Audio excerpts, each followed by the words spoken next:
Hey, God, I gotta learn how to start these shows better. Hey, everybody, welcome to another glorious episode of Jeff Has Cool Friends. My name is Jeff May, and spoiler alert, I have cool friends, and I'm very excited to have this very cool friend show up here. You may know him as the creator of Nudge Magazine, the foremost pinball magazine that I myself read all the time. Ian Jacoby. Ian, how's it going? Hey, Jeff. Good to be here. Thanks so much for having me. Did I get Jacoby right, by the way? Because I didn't ask. You nailed it, and Did you I? were Okay. you were so confident, and I love that. Yeah. Yeah, I could always re-record if I it up. So No, but let's let the people know that you did nail that on the first try. that is, Fearlessly jumping off that cliff too and saying it. Sometimes I just purposely mumble those, yeah. but you were in. I said it with my whole chest. Ian, I'm very excited to have you on. I legit just bought issue two. I have issue one and issue two. Spoiler alert, Valerie and I have our own copies. So she has her nudge ones and twos, and I have my nudge ones and twos. Good for him. We're boosting your His and numbers. hers. Yeah. We're Thank you. No, boosting I your numbers appreciate that. and preventing the spread of people knowing about you because now they can't get the book. That's one less book people can get at Revenge of Comics and Pinball. I think this podcast probably makes up for that. So I appreciate that. Fair enough. So Nudge is the energy that I get from this is it's a sort of punk rock Big Brother style energy that you're bringing to a world that is, some would say, one of the nerdiest hobbies that we live in.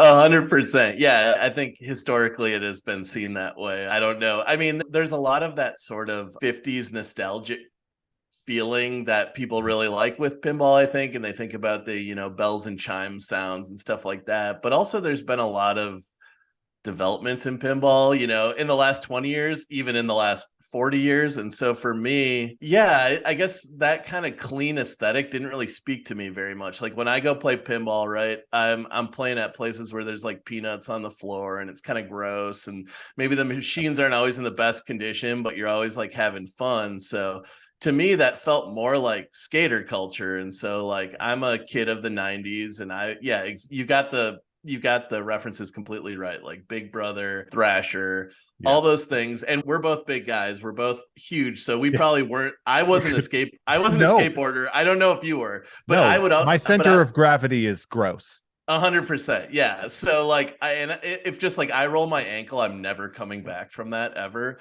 So, but I always like that culture a Yeah. lot. And I was like, oh, so I think like even if people don't totally, quote unquote get pinball culture, I think we can do something that's like accessible and fun and kind of sexy and weird and just like get people in that way, because that's kind of how I see it. So like skateboarders are all like freaks and outsiders, and pinball players are freaks and outsiders. So No, get out of town. It's it is funny, like pinball. I have an interesting relationship with pinball in that it's one of my favorite hobbies.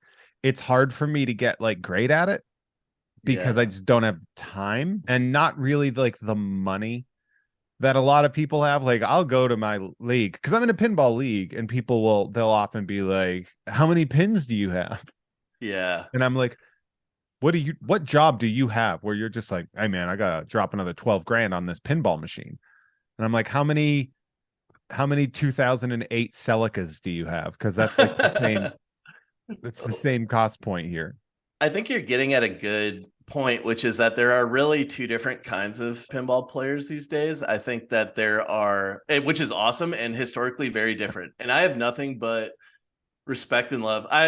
Okay, not true. I have mostly respect and love for people who kept the hobby alive throughout the 90s and throughout the early 2000s, which is Because it people who crashed like in 99, right? it's super crashed. So Thanks William, to thanks to what was it for to episode one and Return from Mars? yeah, attack from, or the sequel Revenge Revenge from from Mars. Mars, yeah. Yeah, right. Yeah, Pinball 2000 was a sort of failed venture by Williams that really did tank it. And then yeah, it was gone for really about 10 years. There weren't really new games coming out. Every once in a while you get like a CSI or A new Wheel of Spider-Man. yeah, or like Wheel of Fortune, but kind of starting around 2010, it really started to come back. Stern was like making new and interesting games. But what I wanted to say was, I really appreciate the people who kept the hobby alive. And like there's a reason that like they're so territorial about it, which I Yeah. totally understand because they were like the vanguard that kept it alive. But the good part is now, for whatever reason, on location pinball in the last 5 years has like exploded. I think a little bit because of Twitch. I think people like Jack Danger and, you know, them streaming all the IFPA tournaments and stuff like that has really opened people's eyes to that it's more of like a sport or whatever. But I do think mostly the difference is age gap and money, right? It's like Yeah. us, I'm like you, I'm an on location player. We're not young in the grand scheme of things, but we're No. pinball. Well, but we're pinball young. Well, we're We're, you and I are like super similar people, by the way.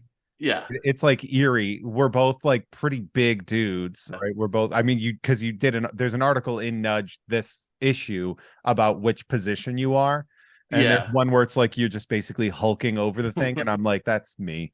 And I'm assuming that's you as well. It's 100%. And there actually is, it's weird. It's weirdly the case that I think height makes a big difference because sometimes you look at some of the best pinball players. Jack Danger is 6'7". I don't know if you knew that. It's wild to see him at an expo. You like see him from, because he's tall and he's like a beautiful man.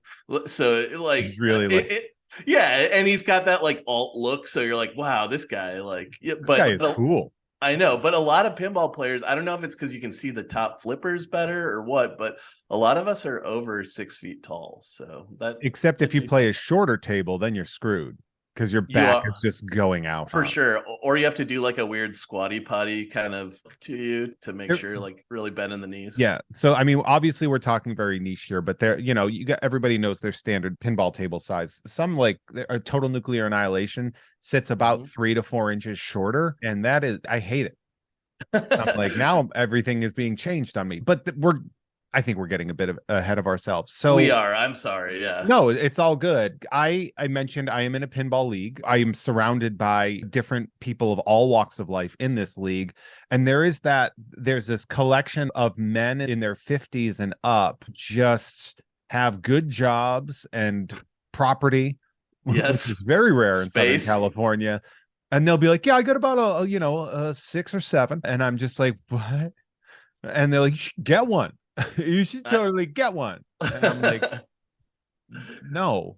Yeah, well, I, it's just you don't need to. I always tell people because I hear that a lot and I totally understand it. And I get a lot of pinball podcasts and things like that are always about the price of games. And I understand that for people, but I always tell them like pinball is as much money as you want it to be. Like I do the 2 for 3 plays, you know what I mean? That's how I experienced the majority of my pinball. Only very recently do I have a pinball machine in my house and it's old and broken. what You is it? know, it is a Torpedo Alley. It's a Data East game from 1988 and it has the wildest, potentially offensive backlash that you've ever seen. It's sort of they reimagine the Navy in the future, but it's a lot of women wearing like kind of stirrup pants and Hell tights. yeah. Yeah, so super duper cool. But it's an amazing shooter and I was really lucky to be able to get it. But what I'm saying is like you don't have to spend that money to get into pinball. I wouldn't do it. You know, I Yeah. think go to an arcade and hang out with people and have drinks. Like that's a better use of your money. I think pinball is a social thing. That's when Yeah. it's best. Like I don't want to just be one of these guys in my basement playing like 18, hours of Godzilla by myself. Like that doesn't sound fun to me. So Yeah. Yeah. No, I mean, I guess there's a solitaire energy to it, but I do like the competitive. I am competitive. yeah. That's. I mean, I'm not a dick about it, but I really get excited about competition, which sometimes, like, for some reason, every time I make it into the playoffs in my pinball league, that competitiveness like shorts me out. Yeah, it And I tightens get you up a eliminated. little bit. It was Yeah. it was so funny. Like, I think I'm solid B minus to C plus league player, and I accidented my way into the A division. Oh, And nice. it's no, because like they were like, wow, good job. And I was just like, that just means I have 0% chance of winning anything in this league. Like it was a worst case scenario was me being like at the top of B. And then because somebody was like, oh, I'm gonna go, my kids have a recital, I can't go. And then I'm like, all right, well, I guess my season is ruined. because some guy had to be a good dad. The thing is, though, like you're gonna get so much better because I do think like steel sharpens steel, and this is like something that maybe your audience wouldn't even be totally aware of. Like a lot of times when I go out and play next to people, they don't have the background that it's like, oh, pinball's a skill game. I thought you're just kind of like flailing at it Yeah. randomly and like hoping that it doesn't drain.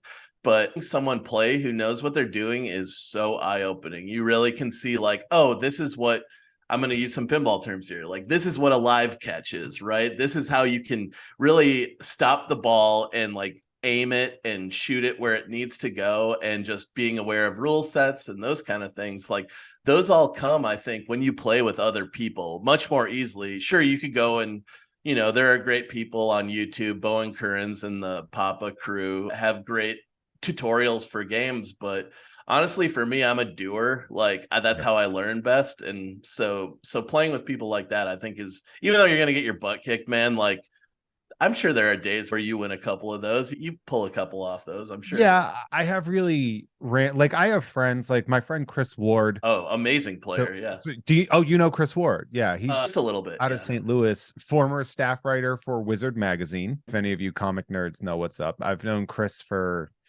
quite a long time now, well, about a decade now of reality, that I met him through actually the Wizard Universe message boards. I think I met him in Chicago at C2E2. And then he's just like, it kind of came out that he just started getting like super into pinball.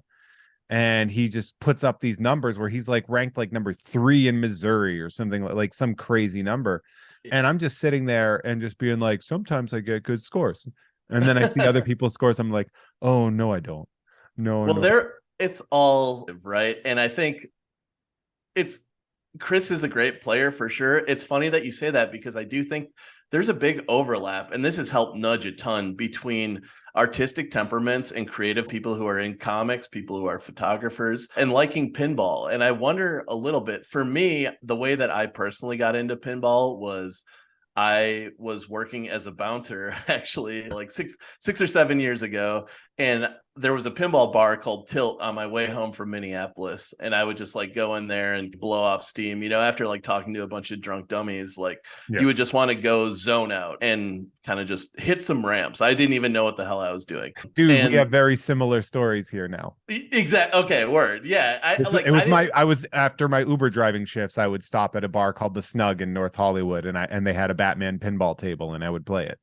The Dark Knight Batman pinball table. Oh, nice. Yeah, with the rotating Joker that's in there. It kind of looks like a stripper pole or something. But also, weirdly, 2 Batman tables have cranes. It's a very it's true. Anyway. Well, so the Batman 66, so like for any comic fans out there, they did a Dark Knight table, and then maybe 5 years later, they rethemed the same table as Batman 66, but did a totally new rule set. And it's like, I mean, Batman 66 is so cool, right? I don't know if you're an Adam West Batman fan at all, but I don't know if you know what I do for a job. I do know what you do for a Batman job. Is covered. Yeah. Okay. Word. Yeah.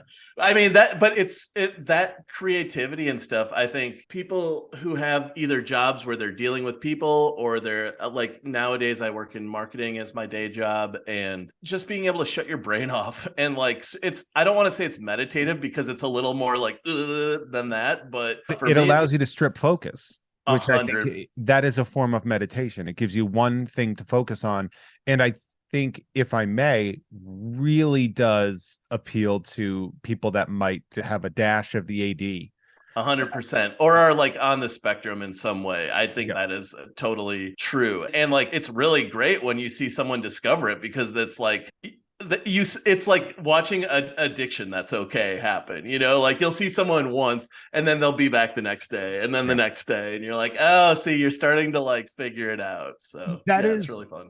That is what, like, because one of my things that, you know, I'm very open about, like the shit I deal with, and ADHD is one of them, which I find that to be a very minimal issue that a lot of people, like, if you ever go on Twitter, you would think that ADHD is like getting kidnapped. People like talk about it like it's this like, be like, oh my God, can you? And it's like, yeah, man, we get distracted a lot.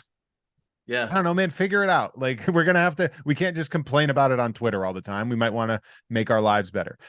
And there is something about pinball because, you know, when you get such an overload to your senses at all times, that pinball allows you to focus that overload into like a concentrated, almost tunnel vision, Yes. where you do get to, of course, you do get taken out of it. I get taken out of my zone by people next to me. Oh, that's interesting. Okay. Specifically, there's this one dude that I love as a person. I like him so much. He's very nice. He's very supportive of me. I Uh, hear the butt coming already. I'll Yeah. tell you, the butt is that when he drains, when he drops his ball, he has these little fits, Yeah. and they're just like these flourishes where he like will like put his arms out, or he'll there was one time where he like leaned down, like he got punched in the stomach, but he leaned into my view of my table, like a little bit over my table, where I literally, and that immediately caused me to drain. And I walked over to him afterwards because this was in our league, and I said, buddy, I need you to stop putting your body over my table. And he was like, did I? And I was like, yeah. That's a better response than you get from most folks. Well, I'm also Usually, not a psychopath. true, but no, but I mean also his response to you, because I've seen it where like at tilt, people will like get in each other's faces and it's like almost coming to blows. You're like, y'all realize like I wouldn't call this a child's game, but it is one step off from us playing like, hopscotch or something. So like maybe we Yeah. don't take it quite that seriously, but I will add there's nobody in my league that would ever be silly enough to want to come to blows with me over something. And I wouldn't do it. You're a boxer. I So wouldn't that would I be... wouldn't do it, but I don't think anybody is dumb enough in my pinball league to be like, problem. That's because you guys are chill Californians. Out in like the Midwest, it's all they have like large quantities of beer, and they're stuck inside and just hating themselves for 4 months at a time. So my league is at a place called Ace Gogi. It's a Korean barbecue joint that has a perfect pinball room in the back. The guy who owns it is a dealer, and he just brings like if a table isn't working, it's working by 3 p.m. or something like that. Like it's the quality that Shane, the owner, goes through is unbelievable. It's actually where I took Valerie on our first date. Oh, nice. And it was very much because I'm the kind of person that, like, I know first date people, they tend to lie about who they are on the first date, and they like put on a suit and go to a restaurant they've never been to before. And I'm like, that the expectation that you're establishing here is so far and away wrong to me. If I'm on a first date, it's usually going to be something like pinball. I'm going to show up looking like I do 90% of the time, and I'm essentially being like, this is a huge part of me. If you hate this, I'd rather get this out of the way on date 1 than like 4 months from now. Right. Like, and there are very few people, I think, who just like outright hate pinball. A lot of times it's just seen as like a quirky part of who you are, which it probably is. But I agree with you. As far as like we actually had so we have an advice column in Nudge. This guy, Ask Iggy, who I won't reveal his true identity because I just don't want to. But because I'm not interested in doing that. I'm not interested. I like to have the mystery. Well, like the real twist.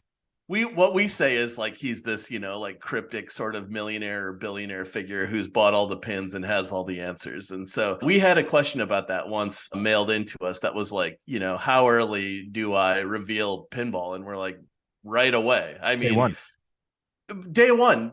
Also because like be proud of it, like it's fun. And you're okay. You're like, be proud of it, sure, but like isn't anything to like really be proud of, I guess. No, that you're hobby, right? Well, you're good call. You be proud. You have a magazine. Like you should be proud of it, obviously. I am proud of it. I'm saying like don't hide it because you're ashamed of it, is what I'm saying. Because also I just find that most people are like sort of charmed by it, like when they see it, they're like, oh, and they just like kind of don't get it. It's like saying you're really into shuffleboard or something. Yeah. But the good news, and I think what kind of might relate to like some of your listeners and stuff, is just the artistry of creating a pinball table and integrating theme and integrating art and music and lights is just, once you start to see it and see how those like like we can talk about, Pulp Fiction pinball is coming out, and they're Right. doing it with no screen, and it still seems like the vibiest, like most Pulp Fiction table of all. And that is a credit to David Thiel, the sound designer. It's a credit to like Josh Sharp, who created the rules and all that stuff. But how they take a movie and just, sort of like a board game or Yeah. something like that, how they convert it, is, I just think that's such cool art. You have to kind of wonder how that's being pieced together. I'd say there are. Do you like, how diplomatic do you have to be when talking about pinball? Like, if a pinball table comes out that sucks, Yeah. are you the kind of person that's going to be like, this table's not good? Or you got one of the people that's like, there's a table for everyone and I don't want to burn sponsorships if they come out in the future? We don't really have, I mean, we have sponsorships, we have ads in the magazine, but I mean, first off, I don't, like I said, I don't buy tables, and I don't, Yeah. Nudge isn't for that. So for me, I kind of just feel like I look at pinball machines as like ice cream flavors. And like I might not like us. I think anyone who does a review on a pinball table, I was just thinking this today. 65% of people are going to agree with you no matter what you say, and 35% of people are going to be like, you're wrong, because they like own it or they Yeah. have whatever. I guess my question, let me rephrase my question though. Are you nervous about burning bridges between, if it was a company like Stern or Jersey Jack or something like that, these big companies, or Spooky, if they're these big companies that are releasing a thing, like, are you afraid to burn the bridges of a potential? Because like, if you were to sell an ad, like if a larger company were to buy an ad, which I think, I mean, seems like the goal in publishing is to sell ads. Yeah. So like, No, we want to sell out as soon as possible, yeah, for sure. I always, whenever people are like, don't sell out, I'm like, I will sell out immediately. Are you kidding me? Like I think ungloriously, and for way less than people would think. Well, what's cool about pinball is it's a small community, but you're right, there is that element. I think I'm more worried about it, not necessarily from the economic standpoint, but more in the fact of like, I'm going to see that designer at an expo, and I don't want to be the guy who's like, I just can't think of like what kind of giving me a hypothetical. And I'm trying to think about an Okay. actual game that's come out that I really didn't like. So here's a good example. Rush came out in the last 2 years. I'm not a I fan of Stern. Rush. Yeah. Yeah, by Stern. I'm not a fan of Rush's music. The guy who designed it, John Borg, I am a fan of a lot of his stuff, but this layout doesn't really do it for me. And I'm a huge fan of the guy who did the rule set for it, Raymond Davidson. He just won the IFPA World Championships. He's like a genius when Oh it wow. comes to rule sets. Super smart guy. But I've kind of gone on record, several times being like, I don't understand the rules to this game. I don't think it's that fun. I don't think that burns the bridge with Stern. Like, they don't Okay. care. Because I was wondering, because like, if I was doing a thing and somebody was like, what do you think about the Halloween pinball table? And I'd be Oh like, yeah, it sucked. I think they wasted a property and I think it's not great. The irony is I like Ultraman more. And it's the same And it's table. basically the same exact table. It is, yeah. It's the same layout. It's just rethemed, yeah, Yeah. for sure. And I don't understand that, other than I guess that I know Matt Frank, who did the art of those games. They're not great. I do feel like there's kind of like a waste of, it's kind of like Rick and Morty too. Like It's funny you're mentioning all spooky games, and I totally understand that. That's the part where it's a little bit more. So when you're paying this much for a game, and like, let's just give people context for how much you would pay to have, because they're always surprised. People ask me, they're like 3,000, 4,000. It's like right now, I think for a Stern Pro, you're going to be paying about $7,500. So a Pro is the lowest table. And then going up from there, you'll have like a premium, and that'll probably be like 8,500 to 9,000, and then an LE, a limited edition, which could be as much as $11,000 or $12,000. And there are games that even go higher than that. But I think when you buy a game like Halloween, I think there's a James Bond coming out that's 20. Yeah, it's out. The James Bond 60th. So that was limited to 500 only. Most of them went to England. That's been a very controversial pinball machine to come out, because it's the first one where it's priced that way, and it's literally only priced that way because it's limited edition. There is nothing mechanically in the game. That's like, there's a Supreme pinball game that was a reskin Spider-Man, I believe. Oh, it's not even Spider-Man. It's Spider. So that's kind of the worst offender. It's a Spider-Man home pin. So they make home pins. They used to do this more than they do now. I think they discontinued this line, but home pins were supposed to be the affordable option, which is funny. They're still like $3,500 to $4,000, but they would have less mechs in them. They were a lot of times maybe the materials just wouldn't be quite up to the quality of like, because you're playing it at home. You don't need it to like survive in an area like an arcade where these things just get like totally beat up. But yeah, they just took the Spider-Man home pin, so it's not even like the real Spider-Man game, and they skinned it reskinned it for streetwear dip. The only one I've ever seen is in Vegas, which is like that makes perfect sense to me. But, I know Shane from Ace Gogi on Tilt Pinball is the name of the company. I think he got one. Oh, right on. Sell. So here's the thing, though. We can complain about that all day. I guarantee, like, I want to play it. You know what I mean? So the Bond $20,000 Bond game is only available on location just a couple spots, but I'm really lucky because Tilt in Minneapolis is this great arcade, and they always buy. They're insane. Like the people who do pinball best, and it sounds like where you play is similar to this. Is like the best operators are the people who also are just obsessed with it. It's the only way to do it because it just is not a good money making thing. It's like so expensive. You're constantly like in my having to league, repair them. The owner of the restaurant is in my league. Exactly. Yes, exactly. And that's what makes it like good. You know, like I think when you have operators like we in Eau Claire for a long time had some operators who just really didn't care. They let the games kind of get to a point where it's just like they're totally broken. But anyway, if you're going to like the Santa Monica Pier or like a place like, you know, where it's like a place a bunch of kids are going to get their sticky fingers on shit. Yeah, or just beating the crap out of it. And the games are like $2 in tokens to play one game. And you're like, I hate everything about this. Or like the weird card readers that like are converting your money into something that you're like, this cost me 555 credits, but I don't know what that means. Yeah. Well, what's the equivalent of that? They're like $9. And you're like, it's like, oh, all right. Guess I'm playing a broken Lord of the Rings table.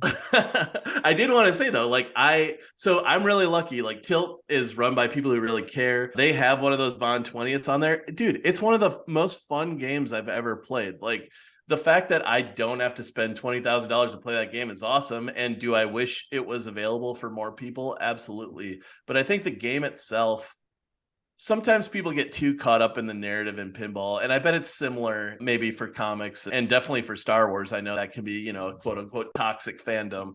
There's not even quote unquote on that one. They are just toxic as shit, man. I just use the quotes because it's like what you always hear, right? Like there's like, so I think there's that element of pinball, but I really push against it because I do understand it and I don't want to minimize that. Like if you want to buy a machine, if it's like if your dream theme was James Bond, like first of all, you kind of a loser. But like if it was sorry. My friend's husband is super into James Bond and I sent her that as like a hey, check this out because I thought it was a regular table. Yeah. And then I looked at more and I sent her a follow-up. I was like, never mind, that table is $20,000. So yeah, like, I know. Get this for Mike. He'd love it for his James Bond room.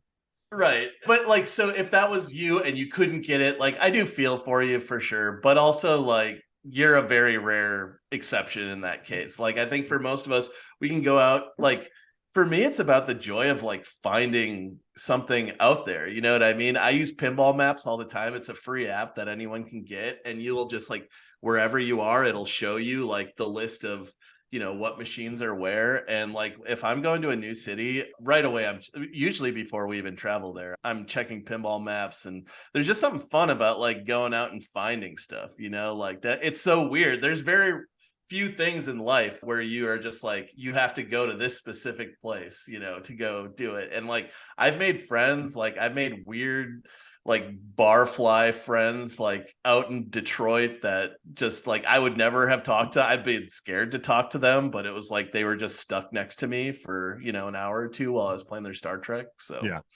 yeah, it's like an adventure, you know. I love pinball adventures. I do. Like pinball reminds me of like campgrounds as a kid. You remember if you were one of those kids that, you know, your version of camping was you'd go to like a little camping resort called like Jellystone or something like that. Yes, yeah. And they would have, you know, this little emporium in the center where it was Yep. like, we have a little general store if you want a $3 Snickers, but also, and like, marshmallows, Hershey bar, they had that little store.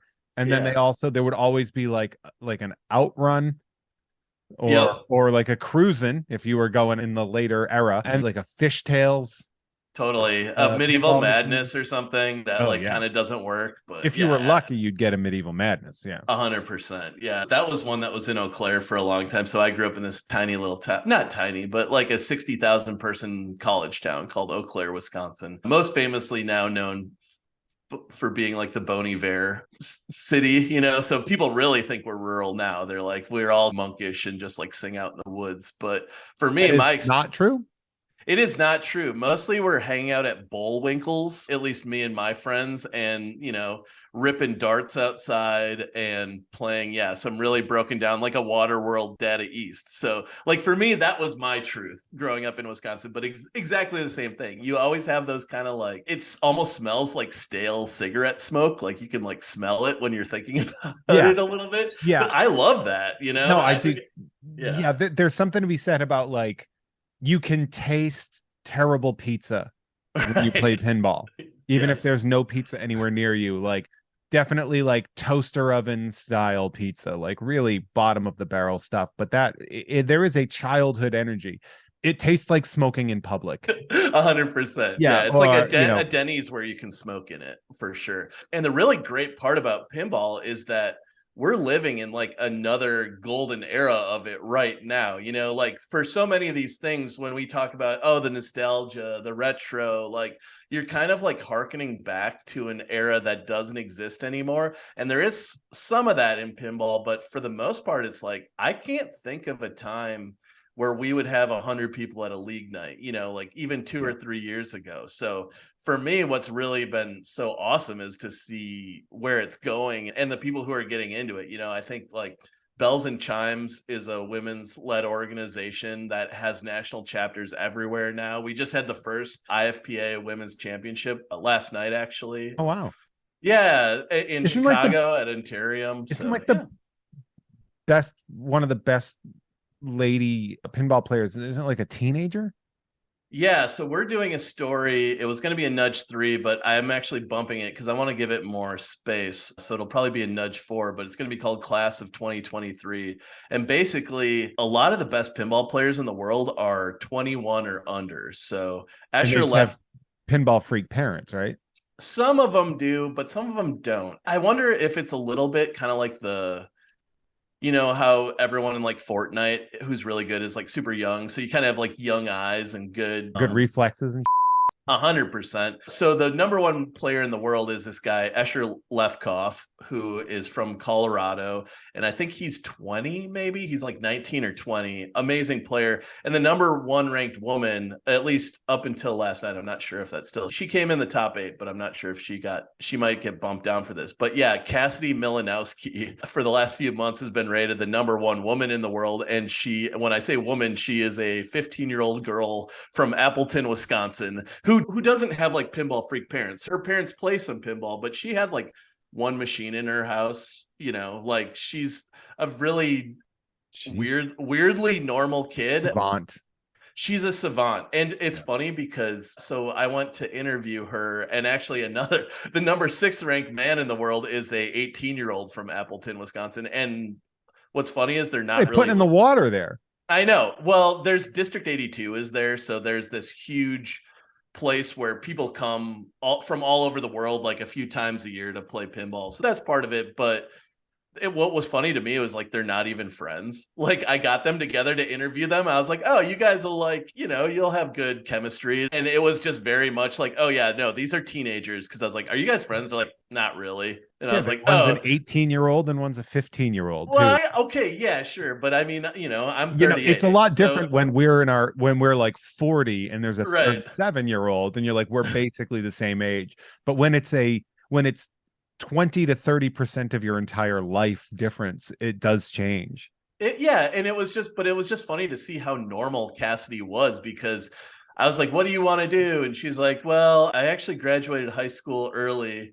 And she's like 15 or 16. I'm like, that's wild. And then she's like, yeah, I just work at a coffee shop. And I'm like, Do your friends like pinball at all? She's like, wait, no, you don't get to just roll past that real quick. So she Doogie Howsered her way through high school. She did, yeah, yep. And then she's just like, and now I work at a coffee shop. Yeah, and I was like, what do you want to do? I'm like, is pinball like the thing that, and she's like, no, I think I want to go to like a community college and do some business classes and then like open my own place. I was like, geez, I don't understand this. I mean, how do you think I feel? Because while she's telling me that, she is just killing me at Godzilla by like a billion points. And then, you know, my life is like, I barely got it together in the last 3 years and I'm 38. So I'm like, Cassidy, good for you. Like this is like you being a pinball champion is like a footnote in your story. 100%. I'm legitimately blown away by somebody with the initiative to force such an early graduation out of high school and then to just be like, and then I don't really know. Because it's like anti-dropping out.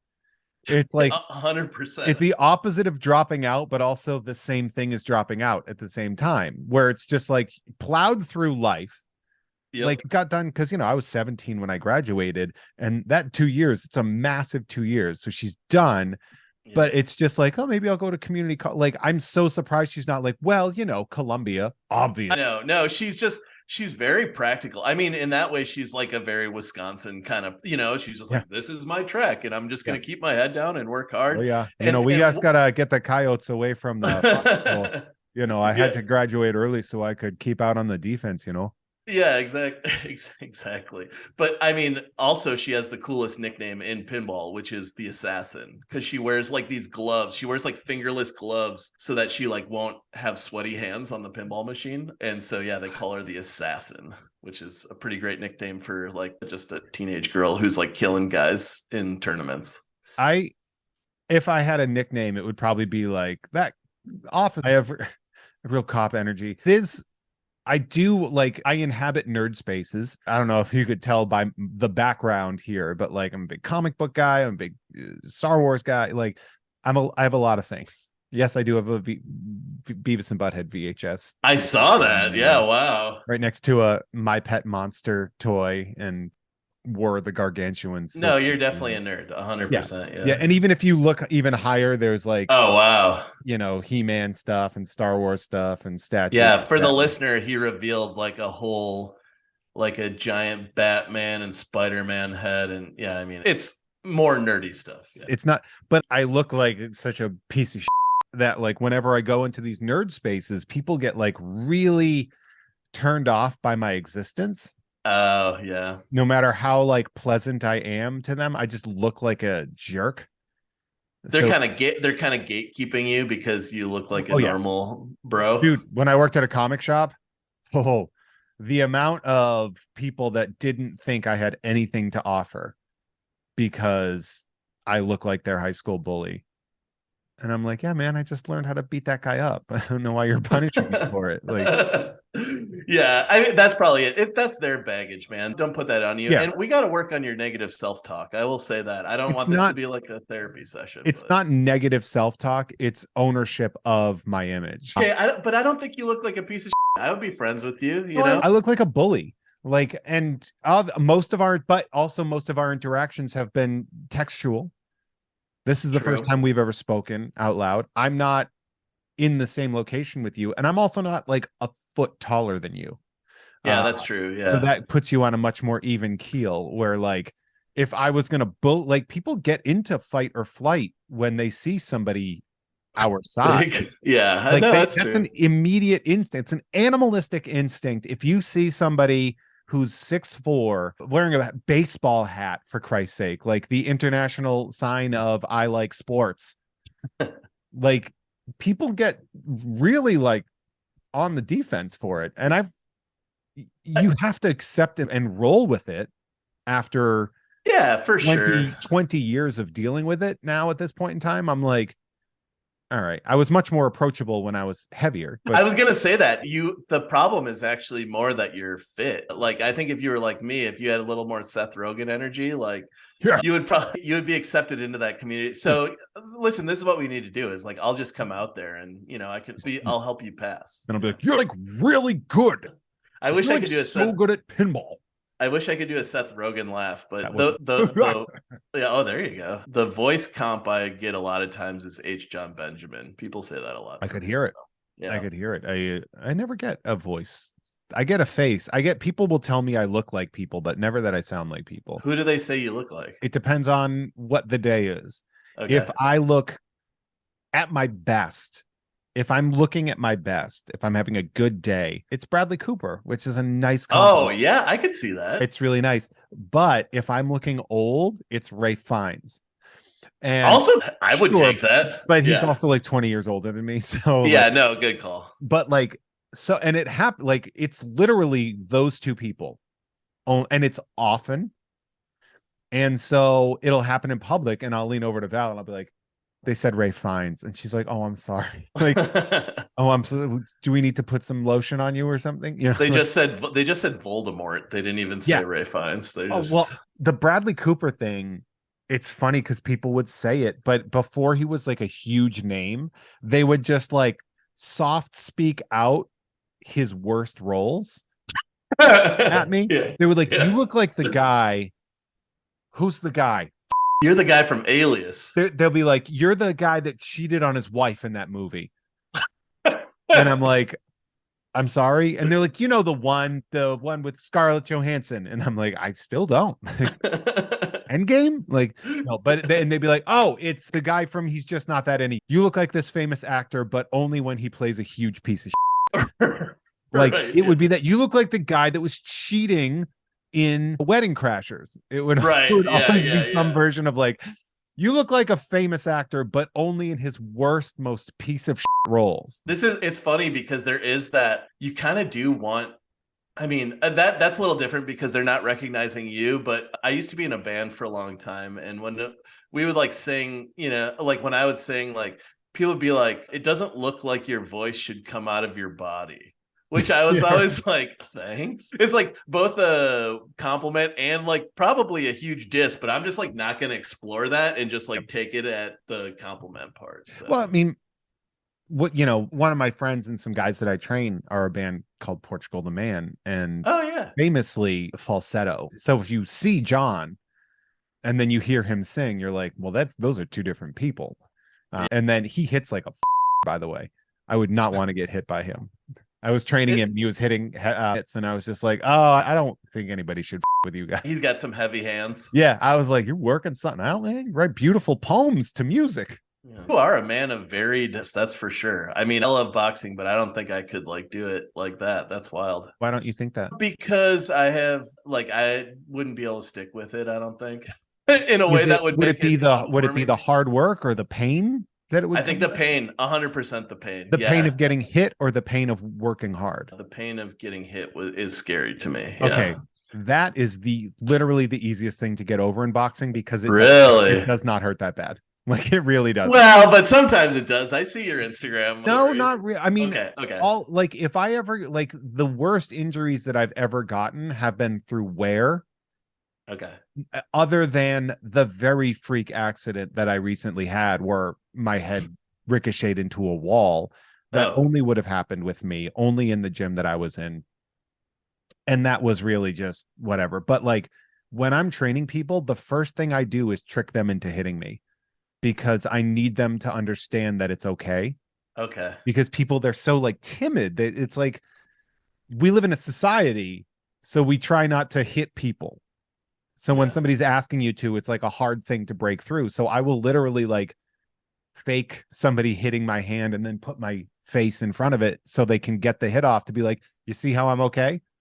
Word. Good. Like we get through there. That it doesn't hurt as much. Getting hit for the first time in boxing, it's like falling into a cold pool. It's like you are awake. You're never more in the moment, and it doesn't hurt, but it just wakes you up real fast. Well, maybe that is something to get into. I was always like a tennis guy growing up, which was, and that's like, you want to talk about douchebag sports. Like that's like as douchey as it gets. You must have covered a lot of ground in tennis. I did. I got Mr. Hustle Award my freshman year. I would think so. It would be like putting like a fat guy in goal. Exactly, 100%. You're like, well, I barely have to move to take care of this thing. Although I would get hit a lot in the face by balls because I would always just cut that clip Yeah. right there. No, there it is. Cut print. But I would get hit in the face a lot with balls because I wouldn't have my racket up. Like I wouldn't be at the ready position. So I definitely took like several. So I could have been a better like doubles partner, I think, than what I ended up being. But yeah, I got Mr. Hustle because basically I was the only one who would walk around. Dude, I was such a weird high schooler, man. I would walk around with the ball hopper and just like I love to pick up the balls. And I think that's why they gave me Mr. Hustle. It was it's just like me, like Ferdinand the Bull, like out there by himself. It was just like me, like an hour after practice, just like kind of picking up balls with the hopper. Yeah, that's fun, right? They're like, let Ian go. Hey, maybe that was the start of the pinball obsession or something. I don't know, but It could be. could be. I was never like anything that's like a real finesse sport. I was always like, I don't know if I have this. Like, I'm not the finesse guy. I'm the brute guy. So like we went bowling not too long ago, and like you see people, they'll take like an 8-pound ball and they'll like throw it with this like spin, and it rides beautifully. It glides up the side and then it cuts back in and it like hits everything from the side and everything goes flying, and it's this amazing thing. I take a 16-pound ball. I take the heaviest ball they have, and I just basically show up like a Terminator. And I huck the ball as hard as I can. And it's funny because when the ball hits the pins, they explode. Right. Yeah. And everybody's like, ooh, but there's no skill to it. It's just, I happen to be strong. So I'm going to take the biggest thing and throw it as hard as I can. I think that you're still not draining it down the side or something. So, I mean, you're not getting gutter balls. So there's something there. I hear what you're saying, but this sounds like pinball is actually a good thing for you then, because you're really getting those like minute flipper skills and controlling the ball. And there's quite a bit of finesse in pinball. I hit the amount of times I send pinballs into the glass is like a bit of a problem. Yeah, so that's why tennis I couldn't do. Sure. Like tennis, my goal would be like to hit the tennis ball like a home run. Just send it flying. Yeah. In softball, any sport that I play, when it's the power aspect, it's great. Like I can hit a ball a country mile. Yeah. I can't field a pop-up. I can't read it right. Like there's that like disconnect in my brain. You're like Joaquin Phoenix in Signs. That's it. Yeah, I swing away. Yeah, swing away. Yeah. And I'm like Abigail Breslin in Signs. Because you drink all the water and you leave it. Yeah, well, I keep a lot of water just around. I know, and drink it. That's fair. I got mine right here in my Mac Tonight glass. Wow, you are. Yeah, I have it. I have an AHA sparkling water here. They were on sale at Festival Foods. So. Those are caffeinated, right? No, I don't think. I hope not. Are they? Might be. I always thought they were, but oh no. It says no sweeteners, no sodium, flavors to invigorate your vibe. So maybe that's what you're thinking about. My vibe does feel invigorating. Did you check the caffeine content though? Okay. It just says ingredients, carbonated water, and natural flavors. Okay. Not a significant source of saturated fat, trans fat, cholesterol, fiber, vitamin D, calcium, iron, or potassium. So none of those things. There's nowhere where it's saying caffeine, but I'm sure that this is great for your listeners. We'll go through. If anyone knows, you know what? They create caffeine. They have caffeine ones. Oh, gotcha. No, There's I got a raspberry acai, citrus green tea, and mango black tea are the ones that have caffeine added.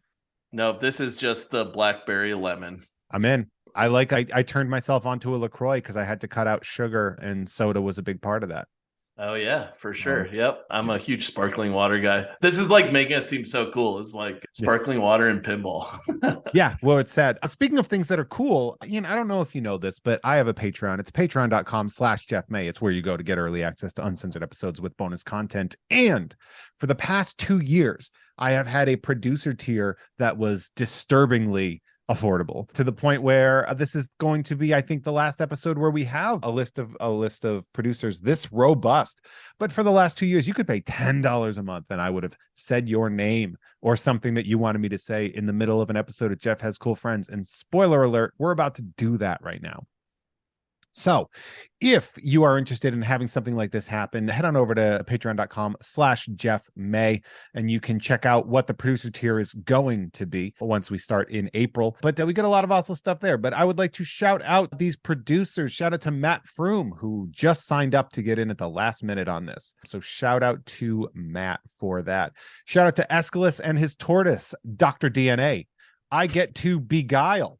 Yeah, there's gonna be a lot of them. I'm into it. This show brought to you by the scene in Meet Joe Black where Brad Pitt dies. Shout out to I'm never gonna have a history podcast, you little so stop asking. It's okay. I show up on Behind the enough that you guys can be fine. Shout out to Mackenzie. Jeff made me feel like a douche canoe for my Albert Camus. Oh, made me feel like a douche for my Albert Camus reference. So now I'm gonna make him say Eddie Haskell's obvious piss fetish chill.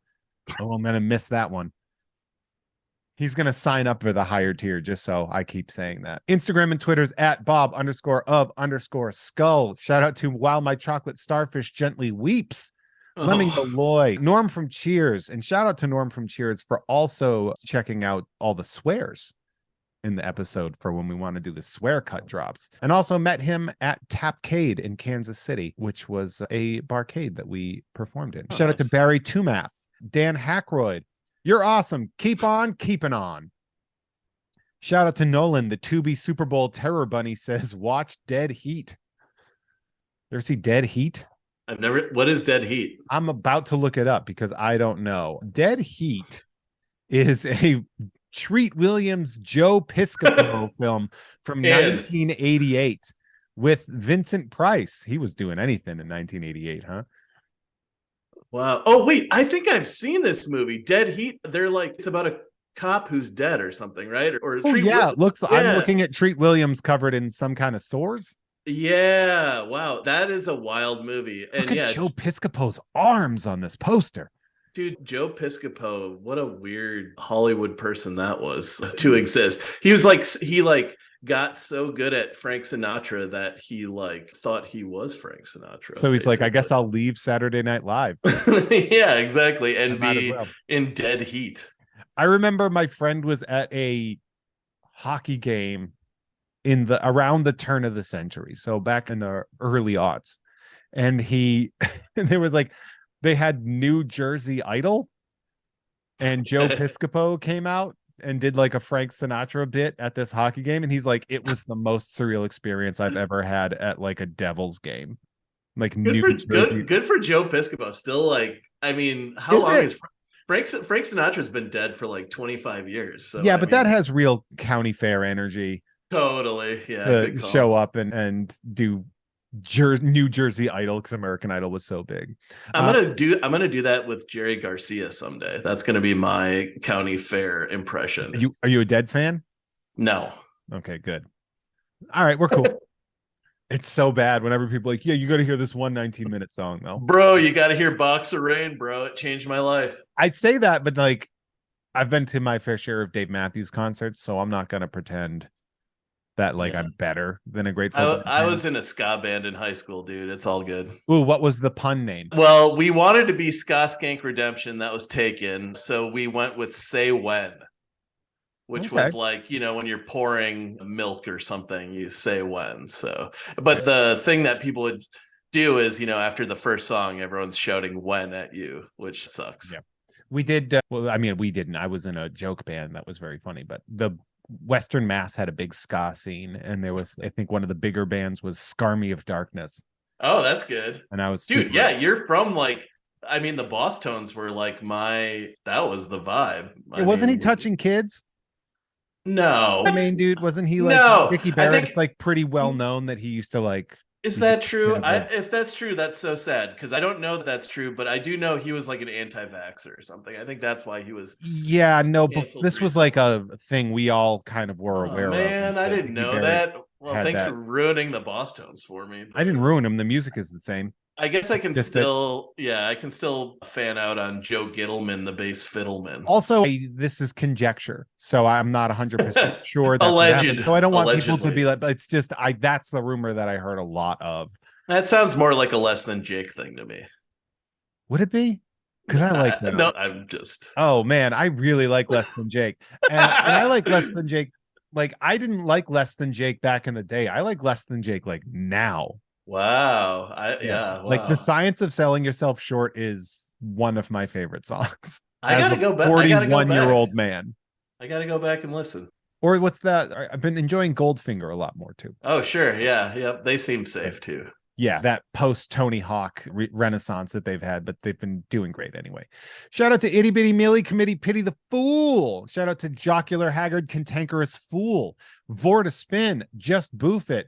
Shout out to, and this is literally what it says and what it is in the notes, a clickable link to an image of a purple frog. And I clicked on the link, and sure as there was a frog in there. Shout out to the wandering unpierced left nipple. Shout out to It's Okay to Take Breaks. It's okay to ask for help.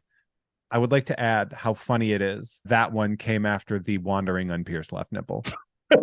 Like, if you want to know about like the gist of my fan base. Yeah, that's it is the breadth of human experience right there. Yeah, there's real ebb and flow here. Shout out to Carlos Castillo's unpopular opinion is Jeff doesn't even watch Batman.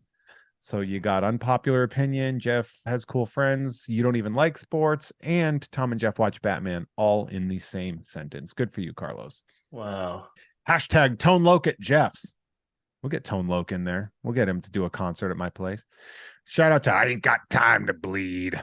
Oh, yeah. Instagram's at Mr. M. Tally. Follow Crippled Giraffe, all one word, on Instagram for mutants, monsters, and machines. Funny thing with the I Ain't Got Time to Bleed is I'm hosting a wrestling themed burlesque show. Okay. And I have to do Jesse Ventura. So I'm going to be Jesse. From Predator?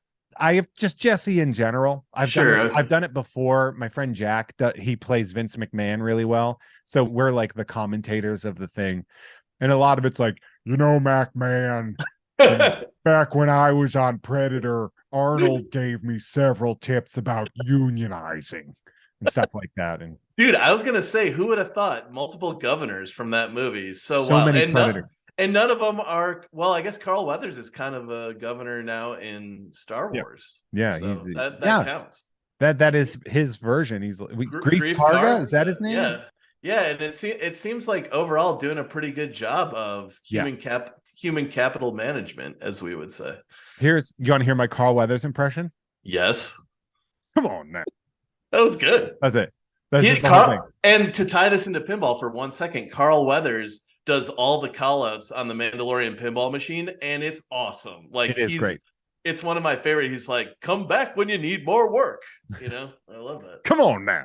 That's my impression. That's my it lands though, because like, what movie was that from? You don't know. It's from all of them. It's from all of them. It's from that and Arrested Development. Yeah, a stew going. Yeah, baby, come on now. Shout out to Eat and Die Grand Canyon. You ever been to the Grand Canyon? No. Do you care? Eat and Die Grand Canyon. Yeah. See, thank you. Yeah. Thank you. Because who gives a It looks like the postcards. Anyway, yeah. Show me in the rules where it says a dog can't play basketball or pinball. Gray Man, tell me your fears. Jeff using Deep Blue Sea memes to break bad news. I've been known to do that in the past. Okay. I did that when Barbara Walters died. I did that when Lee White died. So people, they seem to like it when I make fun of celebrity deaths. They're not real people. They're celebrities. So I can make fun of them when they die. Isn't it funny that it like doesn't matter at all? And then there's like the one and and then you're like, oh, I get why everyone was like, for their person, why they were like so obsessed with it. I used to do that. I used to do that with Gene Hackman. Oh, sorry. Right. Yeah. I used to do that with Gene. I would be like, did you hear that? It wasn't even a joke. I was just being like an ass, but I would be like, did you hear Gene Hackman died? And people would be like, oh my God. And then you'd be like, oh, you didn't actually, but see, now you know how much you love Gene Hackman. So you're welcome. Yeah. Do you see the pictures of him that they just resurfaced? No, I remember. Was this newer than when he was going on bike rides in Phoenix or whatever? It was a relatively recent photo that came out, and everyone's just like, I don't know. You guys might want to tell Gene Hackman you love him because oh no, the pictures. I got to get that joke done. Like I got to do that one more time before you're putting out Deep Blue Sea riffs. One of my favorite bits is my friend David Bell from Gamefully Unemployed. His nephew sent him a flat Stanley. I don't know if you know what that is, but I they was a write youth services librarian. Yeah. they write like a little treatise on where they traveled to, and so they send a Flat Stanley to LA. And so he wrote like the journal entry of the Flat Stanley, but the whole thing was about how excited he was to be at the place where Gene Hackman lived. And like it was like a 2-page letter that just kept talking about Gene Hackman. And then he sent it to be read to a 3rd grade class. So like only the teacher got it. Right. Yeah. And like that, to me, that might be the perfect use of a joke, is when you tell a joke and it's literally only for one person. It's one person. Yeah. Like my Armand Asante bit that I do I've only recently revealed that I do this, but I follow Armand Asante on Facebook. And whenever he would post like a photo, I would just be like, "Thank you, Armand Asante," or "Looking good, Armand Asante." Wait, I'm not the one person for this. Who's Armand Asante? Who is that? Armand Asante is the bad guy from the Judge Dredd Stallone movie. He Oh, also played like word. Gotti. I think he won like an Emmy for playing Gotti on HBO. Okay. Something like Yeah, that. yeah. He's just like this random actor that I thought it was really funny to just follow and just do this joke and I did it for like years. And I finally revealed it to my friends Tom and Logan recently, that I was like, by the way, I do this. And they were just like, that is unhinged. And I'm like, I know. I don't know why I do it. It's my own joke for me. I shouldn't have even told you guys. But then the other day, he like heart emojied like a ton of the one from like years ago. And so I was just like, somebody is on Facebook. Dude, and you made Armand Desante's day. Yeah. You should feel good about that. Yeah. Don't follow this account. It's not me. It's a fake account. But thanks for the tip, Armand Asante. Hell yeah. Shout out to Armand Asante. What a weird catfish that would be to impersonate. Right? If you're like, I've been talking to Armand Asante lately and he needs money. Shout out to Tyler Wilgus, asking 7. Huge news for you listeners. Jezbutt sucks at updating his producer credits. Parentheses, baby lives, COVID's gone, job is mostly fine. Jezbutt had his name in here for like a year about how he had gotten COVID, had a kid, and got a new job. And the people were worried. Okay. So we finally got that information in. Kimball, the casual Frankenstein. 20 years in retail has taught me loss prevention watches employees, not customers. I shoplift M&Ms at Target. So that's it. I'm a fearful man. I was always a fearful kid, so I got into it as an adult. I like it. And I like taking it from Target. Good for you. I wouldn't ever steal from like a mom and pop place. No. Sure. Any store that I consider to be like part of the problem, I'm like, well, I'm going to steal from you, obviously. What about like a Super America? Like I don't know if you guys have those. It's like a gas station, like a chain gas station. Oh, okay. I mean, probably not if it's local. Right, because it's franchised out. So yeah, like I wouldn't do that. Like that would be like, I guess in New England, we'd call that like a Cumberland Farms. Yeah, exactly. Cumberland Farms. I wouldn't do that. Cumby. What a pleasant name y'all have for your ours is like Super America Quick Trip. And your Cumberland Farms. That's so... Cumbies, yeah. Cumberland Farms. There's Cumberland Farms and Honey Farms. Those are like the two. I guess New England, it would make sense to call them farms, but you're also in the Midwest. Y'all have farms too. Yeah, but you don't get to, they don't open those up, that's just like people out there with their cows and their corn and stuff. You don't ever visit. Yeah, fair enough. That I guess that makes sense. Shout out to Steven. Jeff hates clawful figures, which is untrue. I love them. I have several of them. I collect clawful from Masters of the Universe. And I have a lot. I have a lot of them. None behind you though, I don't think. No, they're all, I have a cloth. Let me see if I can angle my camera the other way. I sure can't. That's okay. But I have a collection of clawful art. Oh, actually, where did I put it? I just had a clawful piece of artwork right behind me by Rich Woodall, and that I commissioned, a nice watercolor. Also, I shouldn't be throwing stones like that because I have like art and stuff, but all you can see behind me is the bathroom door. That's fair. But in fairness to me, it's because I have pinball stuff all over my table where I normally do, because we're shopping that Torpedo Alley right now. So I like that. It makes me feel kind of cool. I know, it's like being a car guy, you're like, yeah, cleaning up the solenoids. Shout out to Cody has given the last full measure of devotion to this podcast. She was ready to go.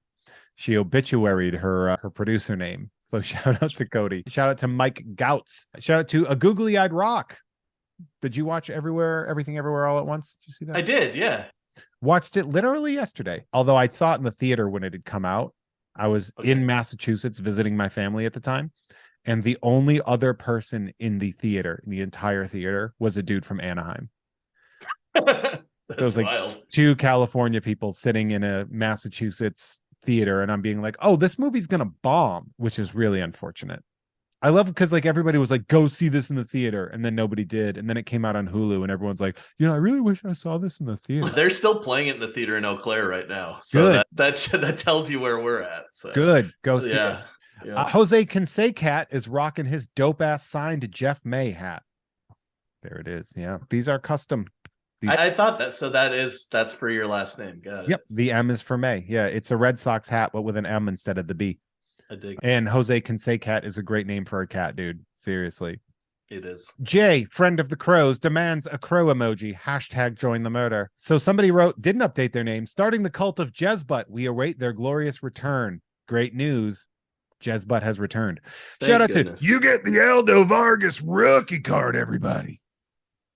Remember Don West? No.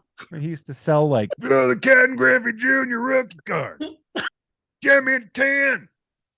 I've been really enjoying opening packs of trading cards, though. That's like my new thing. That's dope. Opening pack breaking stuff. And shout out to Dre Alvarez, who decided to give me a great name for my pack breaking series called I Must Break You. Nice. That is great. Shout out to Bauhaus. Shout out to Jeff Ross. Definitely that 15-year-old. Oh boy. Ah. Him and Dickie. Spoil. I love when people are just like, ugh, Hollywood. And I'm like, have you heard of the church or like Right. else? Like, it's men. Like, no, we had everywhere. We had a softball coach at my high school who did that same thing, unfortunately. And it was like one of those things where everyone's like, yeah, I can kind of see it, like no one was surprised really. Well, that me up because I coached girls soccer and people would always side eye me. And I'm just like, I only do this because the principal told me that the team wouldn't happen if they didn't have a coach. I hate that. I ended up loving it and I loved working with the kids, but also like being a male coach of a female team in a middle school and they always side-eyed me. And I'm like, were you a teacher there though? Yeah. So shut up, people. And the boys coach, well, it's funny because the boys coach was a woman and I coached the girls. And some of the parents would be like, why is there a woman boys coach and a male girls coach? And that was said near me. And I said, the easy answer is I'm not coaching those animals. I'm not doing it. I would be like, if the boys needed a coach and like they don't have a team, if they don't, I'd be like, well, then they don't have a team. I also like that like hard hitting journalism type, like they've cracked the code or something. And it's like, because your sons are monsters. They're animals. Only she can handle them. 13, I'm too fragile for that. Well, she had like mom energy. I had like big brother energy, and big brother energy is so like the girls teams were so easy to coach. They were so coachable. Yeah. And like the guys were just little Tasmanian devils.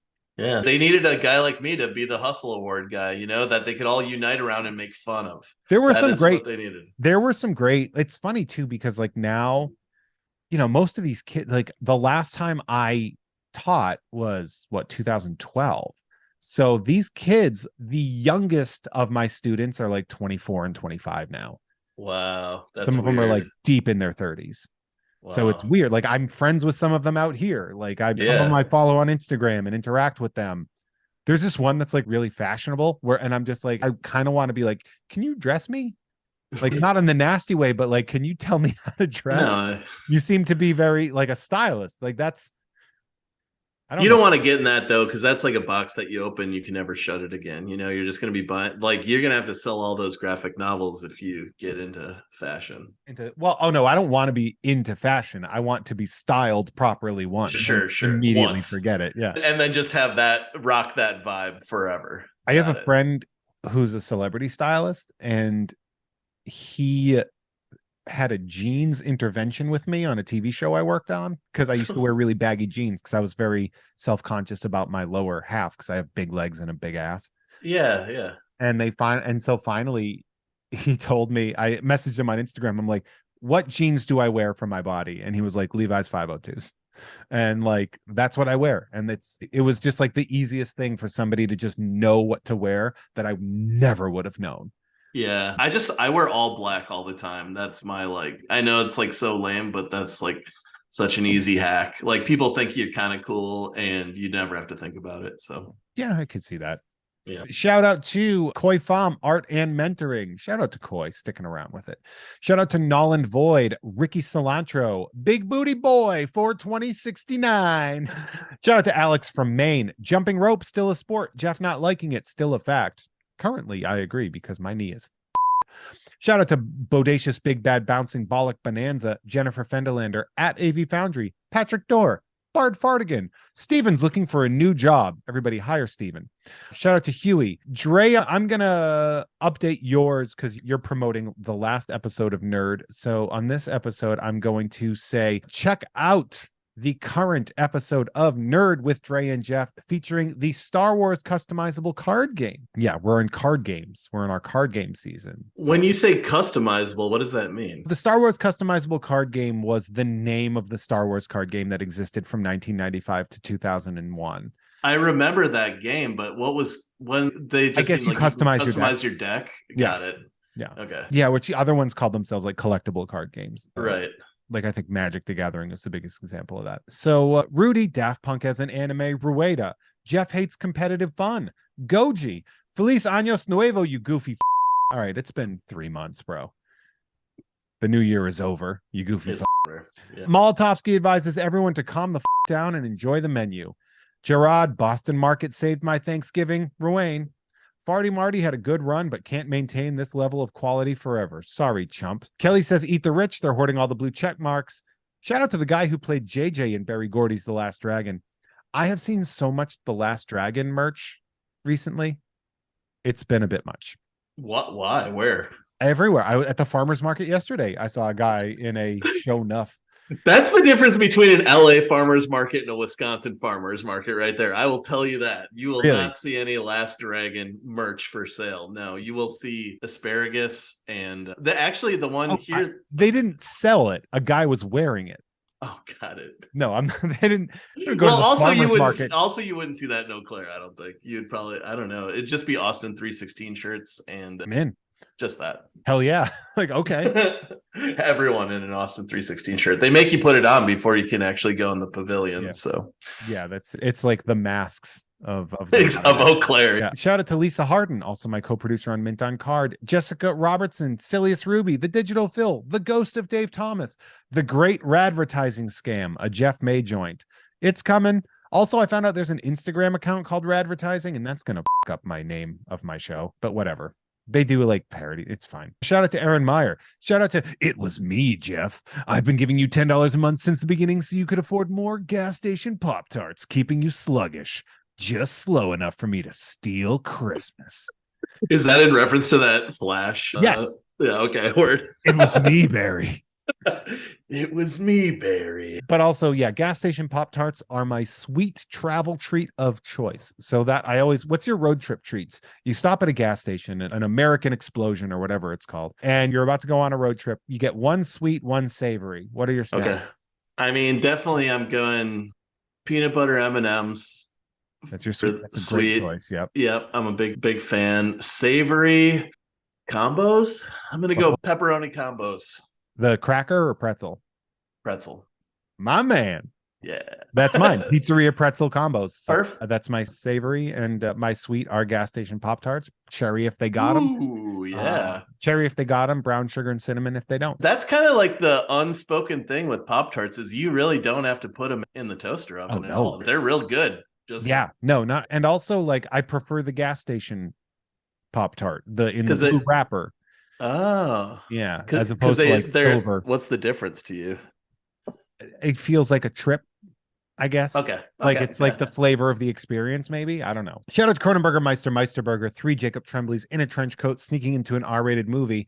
Parker Aylesworth is just so darn proud of you. And a congratulations to Parker on your new bebe. Shout out to Christy Salinas, who's fantastic. Shout out to Hi, your friendly neighborhood mortician here to encourage you to complete an advanced directive. It's easy. Just Google it, then tell people and put it somewhere highly accessible.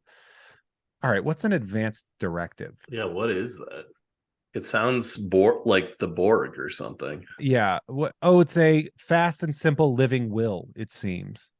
Oh, sure. Shout out to our friendly neighborhood mortician. She is an absolute delight and is very good in helping you keep alive or dealing with that issue. I guess that's good. Well, I was going to say that's kind of ironic for a mortician to be good at keeping you alive, but yeah, that living will thing is important. Now it's got me kind of like thinking about it, unfortunately. Yeah, maybe I should do that.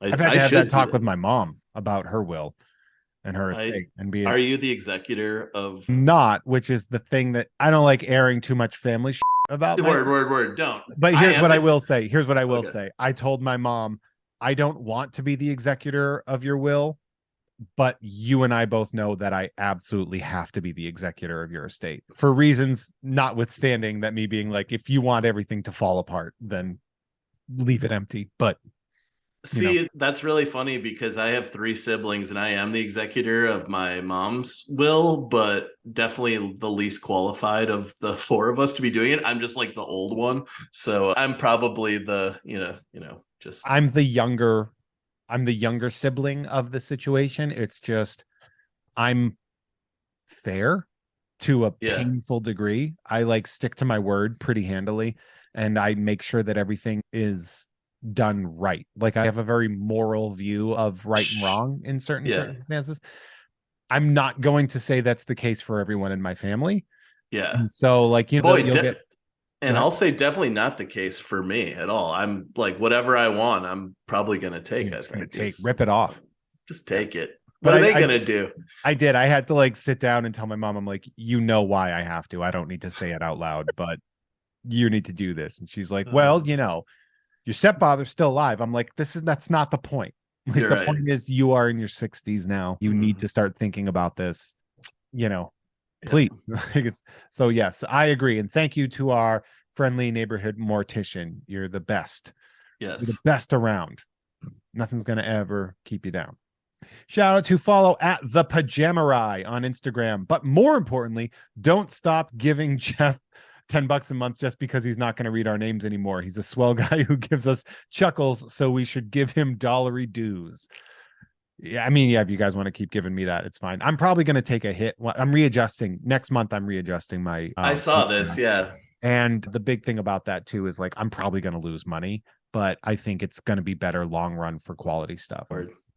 And I think I'll lose money at first, and then I think I'll make myself more accessible. But this was an unsustainable list, and when people were leaving, they weren't deleting their names.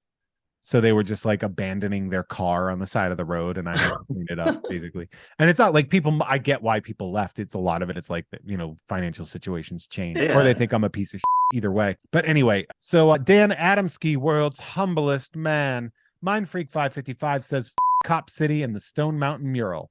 Shout out to Ass of Bass, Nick Fabian, Gotham City OSHA, Grumblebee, and the last name that I have on this list is Every Day You Should Do Something Just for Yourself, or Jeff May. And I couldn't agree more. If you are interested in becoming a patron at the producer tier, it is going to be a bit bumped up, but you can head over to patreon.com/Jeff May for early access to uncensored episodes with bonus content, as well as access to Patreon exclusives like Ugh Fine, and you can get access to Nerd, although if you're listening to this for free, you have access to Nerd anyway. Back to you. Sorry about that. That takes some time. Don't be sorry. I think that's awesome. I mean, like we talked about kind of off camera, Nudge is very similar in that we wanted to have like a hardcore group of like people who really like with us, and I think that's dope that you got that community built up, like that support and recognize, the work that you're putting in. So that's I have a dope. question. How much does an ad cost in a print magazine? Like what is For like if somebody were to take out an ad in Nudge, for example, like what, how does that broken down? Sure. Well, so for the last issue, we charged $500 for a full page ad. And then with that, we also, so I think obviously the internet is a Is big that thing. it? 500?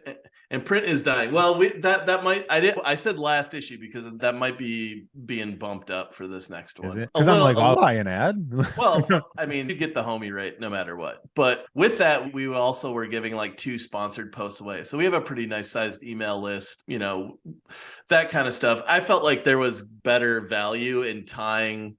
So it wouldn't just be a one-time thing. I think it's really like one thing that I want to kind of highlight about Nudge is that I do think it's kind of an art piece, right? Like when you hold it, it's not like your typical magazine. I think it has a lot of care and love goes into it. So that when we make an ad for someone, we really want it to be like fitting within the magazine. I would never want to like put something in there that feels like tonally off. And I think there are still like a lot of ways that you can get national brands to do that. But so part of the like you buying an ad with us is like we're gonna help you, like we're gonna design the ad, we'll come up with like something together that really works, and then having that component where we can also have it live online and have people see it that way and stuff like that. That's cool. Was important to us. Yeah. So, and like you'll see like in this issue, we have a lot more integration of how like a physical document that lives in the real world can interact with the internet. So like in issue 2, our main feature is about Pin Baltimore, specifically Jake Peterson and these guys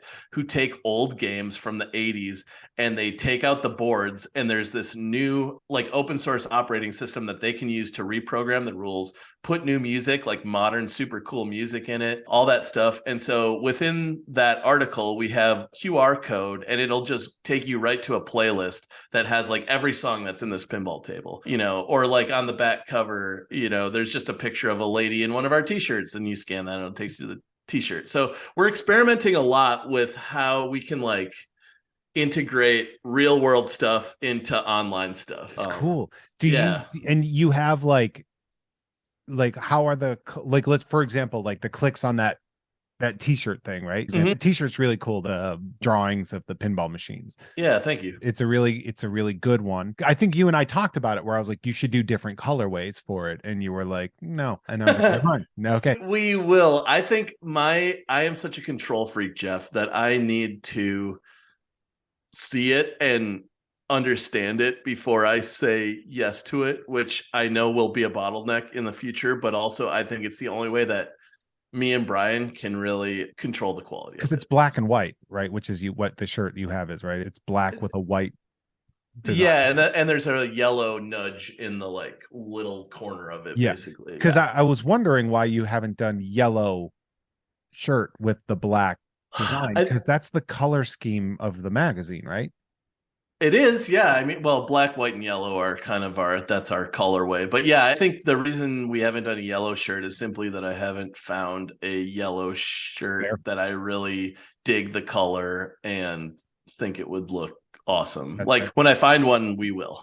Okay. Yeah, I was wondering about that because it's really cool. But so like, okay, so that you have the QR code. Do you know how many people have scanned that QR code? I don't have that number off the top of my head, but yes. Yep. But like, is it a lot? Are you like, oh, it is. And what's funny is that it's more than the number of issues that we've sold. So it's like either people are like rescanning it, or I think it'll be cool to see what the lifetime of people scanning that looks like, over the course of the next like 3 or 4 months is really, I think that'll be a cool way. And just, dude, like any way that you can, I just think interaction with real world stuff and like tying it into a community, like, so what's good about the internet, right? Like the reason that you can have this podcast, the reason that we can have Nudge is because the internet, we have this instant connectivity, but also like, I want it to feel real, which is why we did a physical magazine. Before we did a physical magazine, we're on issue 3 now. Before we did a physical magazine, we were online only for a year straight. But it did feel like,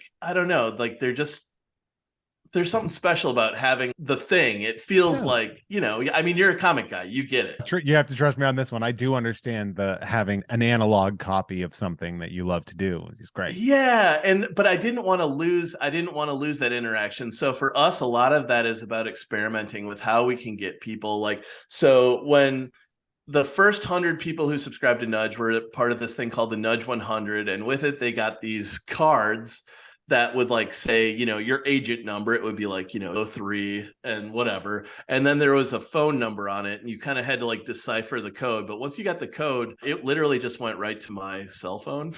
So, which is maybe like kind of a dumb idea, but it was really great.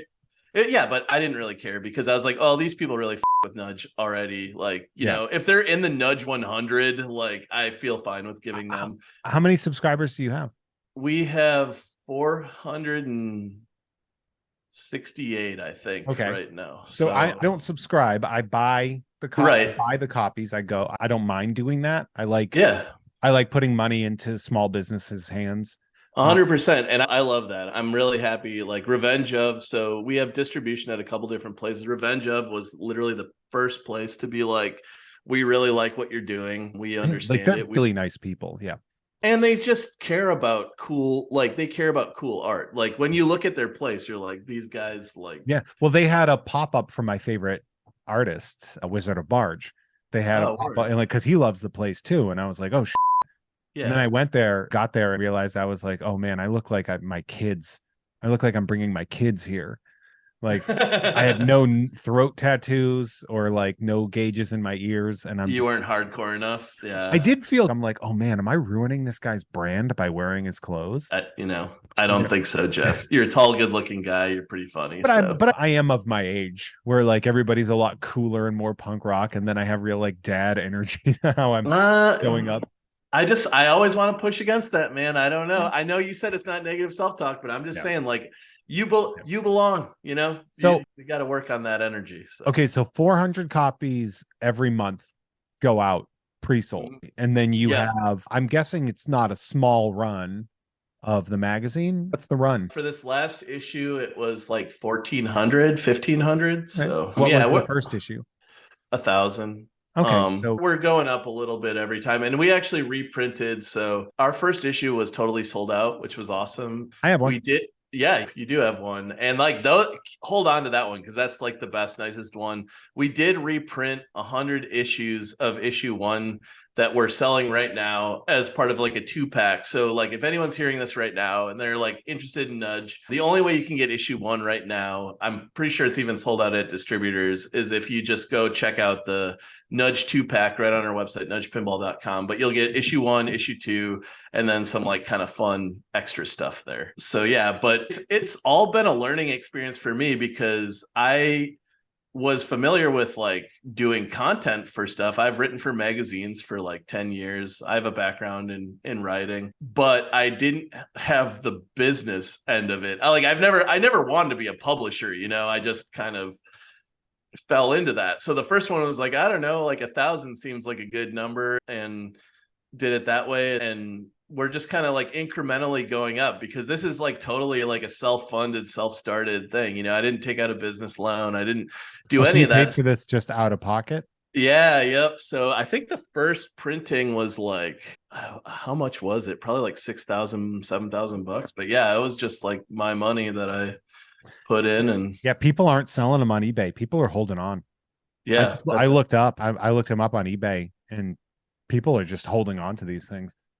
That's great. I mean, I hope that they do, because I also just think like, I mean, I don't know, I should be better about this, but like that cover stock, I just like as a stoner, I can't get enough of just like feeling it. It has that nice kind of like velvety. Yeah, exactly. Yeah. And Brian Moen, our graphic designer, he's been one of my best friends since we were both like 18, 19 years old. And I think his graphic design is like the coolest. He did the album art for a Bon Iver album, and nice. he's done a lot of really cool national design work, and basically the only reason I can afford him is because we're buddies, and we kind of have like a similar vision for this thing. So part of this has just been, and I made reference to this before, but part of what has made Nudge so cool to me is like connecting with the creative people that are into pinball, and that includes like you, but also people like Gina Coleccia, who's just this amazing photographer. We have Elizabeth Weinberg is going to be in the next issue, which I don't know if you know her. She helps run the tournaments at Waltz, and she is also nice.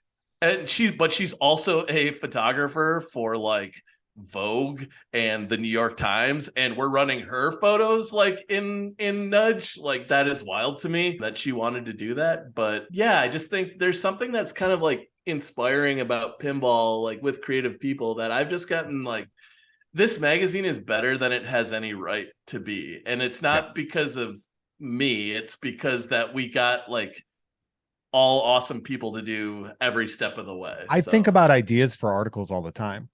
Do it. I would encourage you. And anyone listening to this, if you have an idea or you just like read something and it speaks to you, like reach out to us, because like we found some of our best writers that way. And yeah, for sure. Yeah, like you specifically, Jeff, get on it. Yeah, let's go. I wanted to have one that I wanted to call Notes from a Casual. Okay, yeah. About maybe ways to not be terrible to casual players, because boy, they sure can be. A lot, it's funny, like a lot of the dudes, I don't know if this is common everywhere, but there's always this subset of pinball fans that look like they were like roadies for Bachman Turner Overdrive. Yeah. They all have like gray long hair. Or like bald on top with a ponytail. Yeah. And that energy that they bring is, first off, awesome. I'm like, what motorcycle did you bring here? It's like, it's an 84 Honda. And you're like, oh yeah, that makes sense. Never mind. I don't know what I was thinking. Now, I want to talk about pinball specifically, because a lot of people listening to this know pinball theoretically.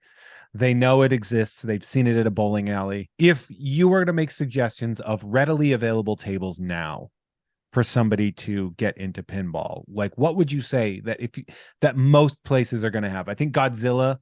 Is Godzilla a good starter game, or is that something that you would suggest maybe? Godzilla is a great starter game. I think Deadpool is a really fun, easy to understand game with like a fun rule set, and also like the animations are fun. Like the art, I think, is really great. Do you think the rule set matters to new players? It doesn't, but I'm saying it might matter in that you want things that are easy to understand. So like for Godzilla, easy multi-ball, I guess. Exactly. Like Godzilla is like, you shoot it into the building and you will get a multi-ball, right? Like that is like very easy. And so it's like a good goal for someone if they're just walking up for the first time.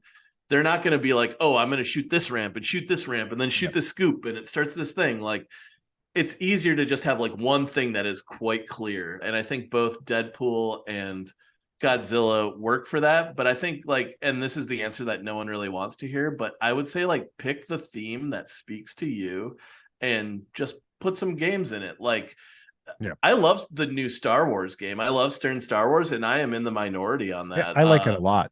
Yeah. And because it just clicks with me, I like that you can shoot all the TIE fighters with the action button. 100%. Yeah. It has a fun vibe. It actually, through all the modes that it does. And so like, if people maybe don't understand when I say mode, I'm kind of talking about like a level to a video game. So pinball has that also, where you will start a level and like one of the levels will be like kill TIE fighters. And the way it is in pinball is like you shoot this little loop, like you're aiming your gun, and then you'll shoot a TIE fighter. Like there's this like little TIE fighter in the game, and it'll like blow up and shake around. The thing about Star Wars too is you get to choose who you play as in the beginning. You get to choose between R2, Luke, Han, and Leia. So there's like an everybody option, and the rule sets are different for each one. Like, and you don't have to know, like what's cool about pinball is it's just like comics, man. Like you can take as much as you want out of it. You can get in deep. You can be like, oh man, I love,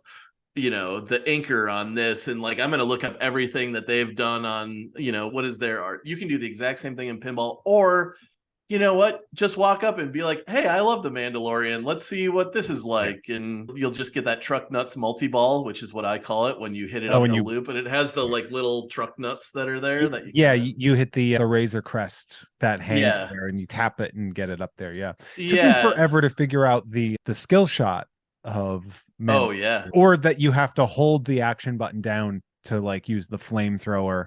To have it all the way across. Instead of just hitting it once. That's the thing. And so this is like a big discussion in general with pinball is like, have pinball rules gotten a little too insane for like the average person? Because I think when we think back to the heyday of pinball in like the 80s, the early 90s, those rule sets are quite simple. I think you could walk up to any of those machines and have a good time and kind of like just understand what's going on. Whereas like with some of the newer games, it is a little bit more obtuse with those rule sets. But I think like the best games like Godzilla, I'm trying to think of like some other good, the new Foo Fighters game that's just coming out from Jack Danger. I think those games function on two levels, and like if you understand all the rules, that's awesome. If you just want to go have fun and listen to Foo Fighters songs and watch them fight aliens, which is what the pinball table is about, amazing. You can do that. So. I think Batman 66 is a perfect example of the two levels, because 100%. it's a very base level, but it also has, I think somebody was saying recently, and I don't know if I'm misquoting, but that it has the deepest rule set of any pinball game pretty much of all time. So Lyman Sheets is a legendary programmer and rule designer for pinball, and that was one of the last ones he did. He unfortunately died, I think last year or 2 years ago. But that's kind of like one of his magnum opus is the Batman 66 rule set. And for sure, like you can get very deep in that game, but I absolutely agree with you. Like you just hit a couple shots and it feels like you're having fun. So even I play it a lot and I still don't know everything. And, I like if there's like you can play like the main villains, like there's the Riddler, the Penguin, Catwoman, and Joker, but there's also TV villains. Right. You can play like Mr. Freeze, King Tut, Shame. Shame.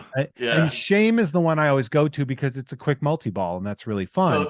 But everybody's like, no, you got to do like Mr. Freeze first and you got to do this and that. And I'm like, but I want to do the multi-ball. Like that's fun. Just do what you want, man. And like, I think we both said it when we were getting into pinball, like it wasn't because the rules were cool. It was just like, it was a theme that spoke to us and we wanted to play it and just like hit some ramps. I think that's how you got to get into it going in. It's like, who cares? Don't worry about your score. Don't worry about whatever. Like it's just also generational. Yes. That's the first game that nerds got that was generational. Whereas, because obviously like baseball, like, you'd be like, oh, I remember my dad taking me to my first baseball game and it was so great and gave me the love. And you saw Fever Pitch. I did.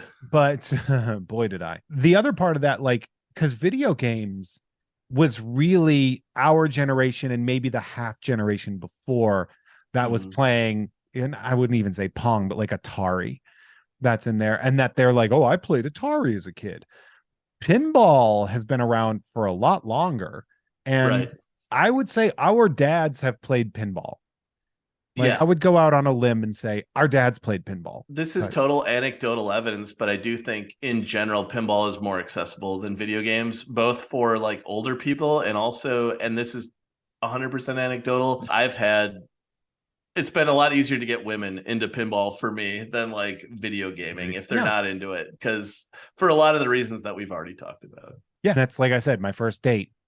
Pinball spots are the place to go because I'm like, is this fun? Do you like it or do you hate it? Because if you do have to be careful in that situation, because if you have a really good game, then they start to get bored. So it's like you want to be good, but not too good. Yeah, no, you got to know the correct thing to do is to barely win.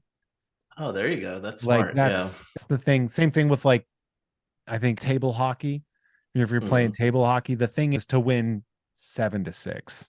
And before people are like upset because they're like, oh, that's sexist or something, it's like I would do that to a man as well if I was on a date with a man. 100%. So. It's not about that. It's about not letting somebody win because you want them to like you, like, because there's a reality to that, but also not being a cock about it. Totally. Yeah. In your face. Like that's not going to be great. Yeah, cool 300 million game on Star Wars, loser. You didn't even get to the Death Star. Did you even pop it? No. I ended up playing Stranger Things, which I haven't played in a while. I got 2 free games on the same ball. Nice. And it wasn't even off of a match. And I was like, I didn't know you could do that. Like I didn't know that was.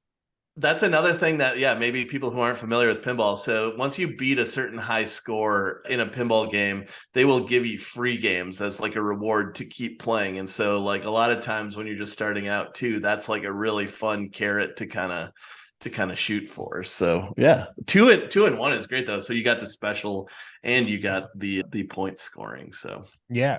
Nicely done, Jeff. It felt good because I hadn't felt good about pinball in a while, and I played it the other day. I think the last time I played the Stranger Things game was in Michigan, Okay. in Novi at Motor City Comic Con. There was a guy that had a pinball like area set up, and I played it next to Dustin from Stranger Things. Oh yeah, because he was there, and I was hosting his panel too. Weirdly well put together Teenage Millionaire. I could see that. There were some, because I did another one with somebody who was a young actor, and you could tell he kind of was like over it. Sure. And it's so hard to like, it's like you're a dentist pulling teeth at that point in time, but he was not. He was like all about it. Dusty feels like that feels like a guy who is probably like, this is all found money for them. It's like there wasn't like the clear cut path of like, I'm the best looking child model and then whatever. Like, well, he was a Broadway. He was like an actor, like a theater, wow. or like a stage actor as a kid. That was one of those things where I was like, oh hell yeah. Word. But like humble. Like his parents kept him to be like a humble young guy, and I thought that was really cool. Yeah, that is super cool. But it was fun seeing like how was his pinball? I was paying attention to my own thing. That's the other thing too, is I don't necessarily get blown away by actors because they just play make believe. That's like such a silly job that I'm always like, it doesn't bother me. But there is a bar called 82 in downtown LA.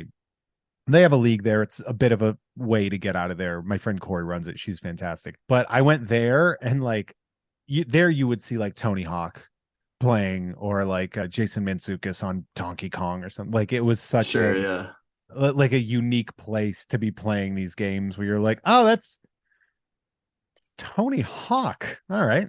Yeah. I'm trying to make sense. I'm trying to think of like the most famous person I've played pinball with. I don't know. Probably a musician or someone. But yeah, it's funny. You see him a lot, and it's funny when you'll see like old pictures of like, well, because famously Dolly Parton had a pinball machine like about her. And so it's funny to like see her playing, or like you'll see a weird like Stevie Nicks, or someone has like a random like they have a Kiss Bally machine from the 70s or something. Everyone's got the Kiss machine, right? Yeah, and it's just like it's so cool to like, I don't know, like that. It is a fun thing, and I would love to be out in LA just to see that part of it. But it's, who's a big pinball guy is Jim Jeffries.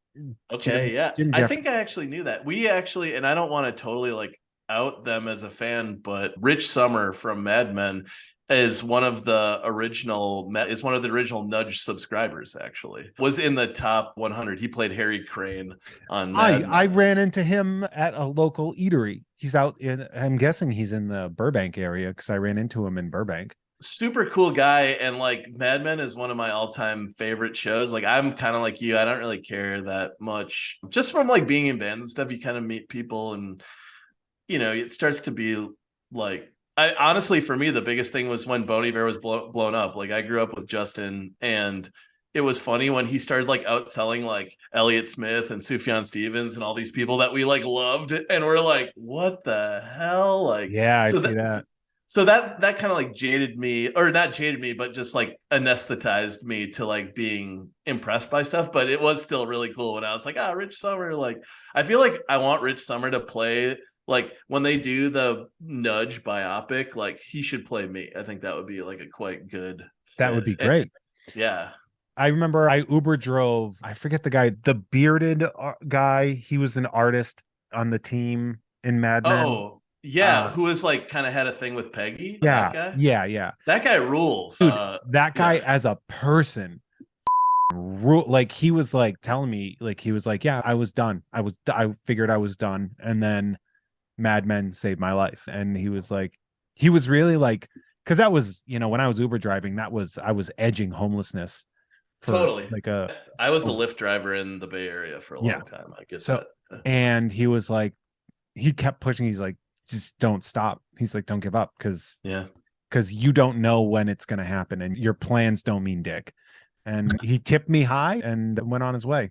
That's dope. And that brings up, actually, this kind of brings up a good thing. I would love for one of these companies to do it like either a Mad Men or Seinfeld themed pinball. Like if you okay, so like you Sort of have like you're in a the bet. Sopranos vein. Yes. Or just like I think the Seinfeld apartment would make a great layout for like a bottom third of a pinball machine. And so like you could have the couch as like a bash toy, and then you could, like have like the door where Kramer comes in is like maybe that's a locking mechanism for a multi-ball. Yeah, like a scoop Um or something like that. and I'm so down. The big thing that like the reason that I love Pulp Fiction coming out was, I mean, cool title, cool theme, but also like finally some pinball for adults. Like I would love to have more, like I said, like exploring Seinfeld, exploring whatever. Like I don't think a Breaking Bad machine is definitely like my vibe. I think it would be pretty ugly like color scheme, but I think there are It ways would be like like the alien color scheme, the black and green. it would be, yeah. Or I was thinking like desert brown or something like that. Like would maybe be I think it would probably stick with the logo colors. sure. But I just think like it would be fun to see more of those kind of themes They, make their way into pinball. but they do. Like Halloween.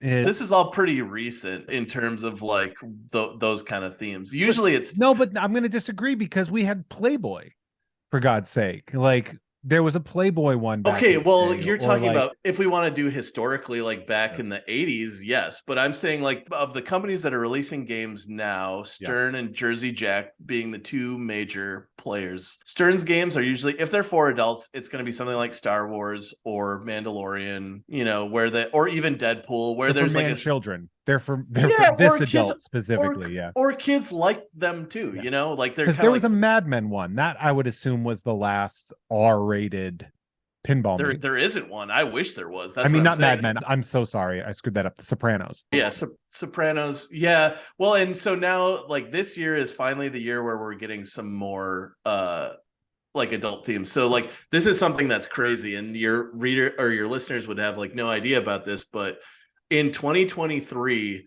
I think there's like 10 new tables being released, which this has to be the first time since the 80s or 90s. So we have Foo Fighters from Godfather from Jersey Jack. There's this crazy system called the P3. We don't have to get too into, but one of my favorite designers, Scott Denisi, did something for the P3. There is an insane game coming out called Galactic Tank Force, Yeah, which is basic. Yeah. that looks really. That is that the Total Nuclear Annihilation, and is that the same? And what's the No, dialed in?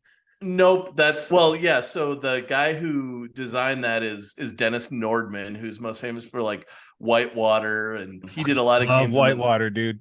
He's a ramp guy. They always talk about Nordman's ramp. So this guy has had this design floating around for a while, and basically the idea for the game. This is an insane idea, but there's an ice cream social that you are protecting from aliens as part of the Galactic Tank Force, and so that's what the game. So that just got announced. Pulp Fiction got announced. I think Venom is coming out later this year from Stern. Timely. Yeah, and I'm excited about that because I think Brian Eddy did the design on that, and I love his games. And yeah, there's like 2 or 3 more. Now it's still. Venom. Is it going to be? Do we know if it's movie or comic book Venom? I think it's comic art is the popular, and there was a big psych out. I don't know if you remember this, but at Comic-Con, Stern shared a booth with Ozzy Osbourne and Todd McFarlane. And so everyone's like, "Oh, it's going to be Todd McFarlane art." It's like, no, it's not. Like there's no way Todd McFarlane is going to go back and do Marvel stuff like You want to know Venom. something? You want to know What? something funny? Yes. I bought one of their shirts. Oh, you did? I bought the glow in the dark Stern San Diego Comic-Con shirt. Oh, right on, right on. Yeah. But I just mean like I don't think it's going to be Todd McFarlane on art. That would be incredible. And one thing that I do want to encourage is like I love Ed Piskor's work, Oh yeah, shout out to Cartoonist Kayfabe. Yeah, and like I would love to see more comic artists doing the art in pinball machines. I think it is Matt Frank. Yes. Matt, Matt Frank doing both Ultraman and then going to Scooby-Doo, which was an interesting shift. 100%, but he kills it, right? Because that Ultraman, you know how beautiful. That Ultraman is so good, and this is going to sound really terrible, but I had a friend who was really into Ultraman as a kid. He had all like the Bandai stuff and everything like that, and his house smelled awful. His house, it just was like one of those houses where you walk in and be like, oh, and you get used to it over the weekend. But right, I've been in places like this. Yeah, yes. Where it's like, did the ferret everywhere? I see that art, and it's so reminiscent of my childhood that I smell that house when I see that pinball machine. Yeah. And I just think comic artists understand how to tell a story in one image. Yeah. And like that is such a huge part of pinball because it is this static image that's on a playfield. You're telling a whole story. Like the Jurassic Park art, you are the person in charge of the park right after Nedry has like made it all go crazy. And so the Samuel L. Jackson voice impersonator is so bad. So bad. I know. Well, so that's a really good example of something that I wish they would have. I'm not going to pretend like I'm a licensing expert, but I do know the only you can't copy someone's voice without right. And the only likeness that they were able to get was the guy who plays Nedry. What's his name? Wayne Knight. Yeah. Wayne Knight. Yeah. And that is like kind of a bummer because also, the person doing Jeff Goldblum's voice is equally horrendous. So should have had former guest of the show, AJ Locasio, on there, who did Goldblum as a video game or something like that. He did what? Really? Yeah. They needed somebody. I don't know what it was, but yeah. Anyway. Yeah. What if you could own one game? What would it be? The Shadow. The Shadow is that seems like a very doable. That's like the most doable want. Yeah, I know, right? Yeah, because it is based on the terrible 1993 Alec Baldwin movie with talking knife called a Furba. Based off of the very famous pulp hero. Right, yes, based off the famous, the radio. And what evil lurks in the hearts of men. The Shadow knows.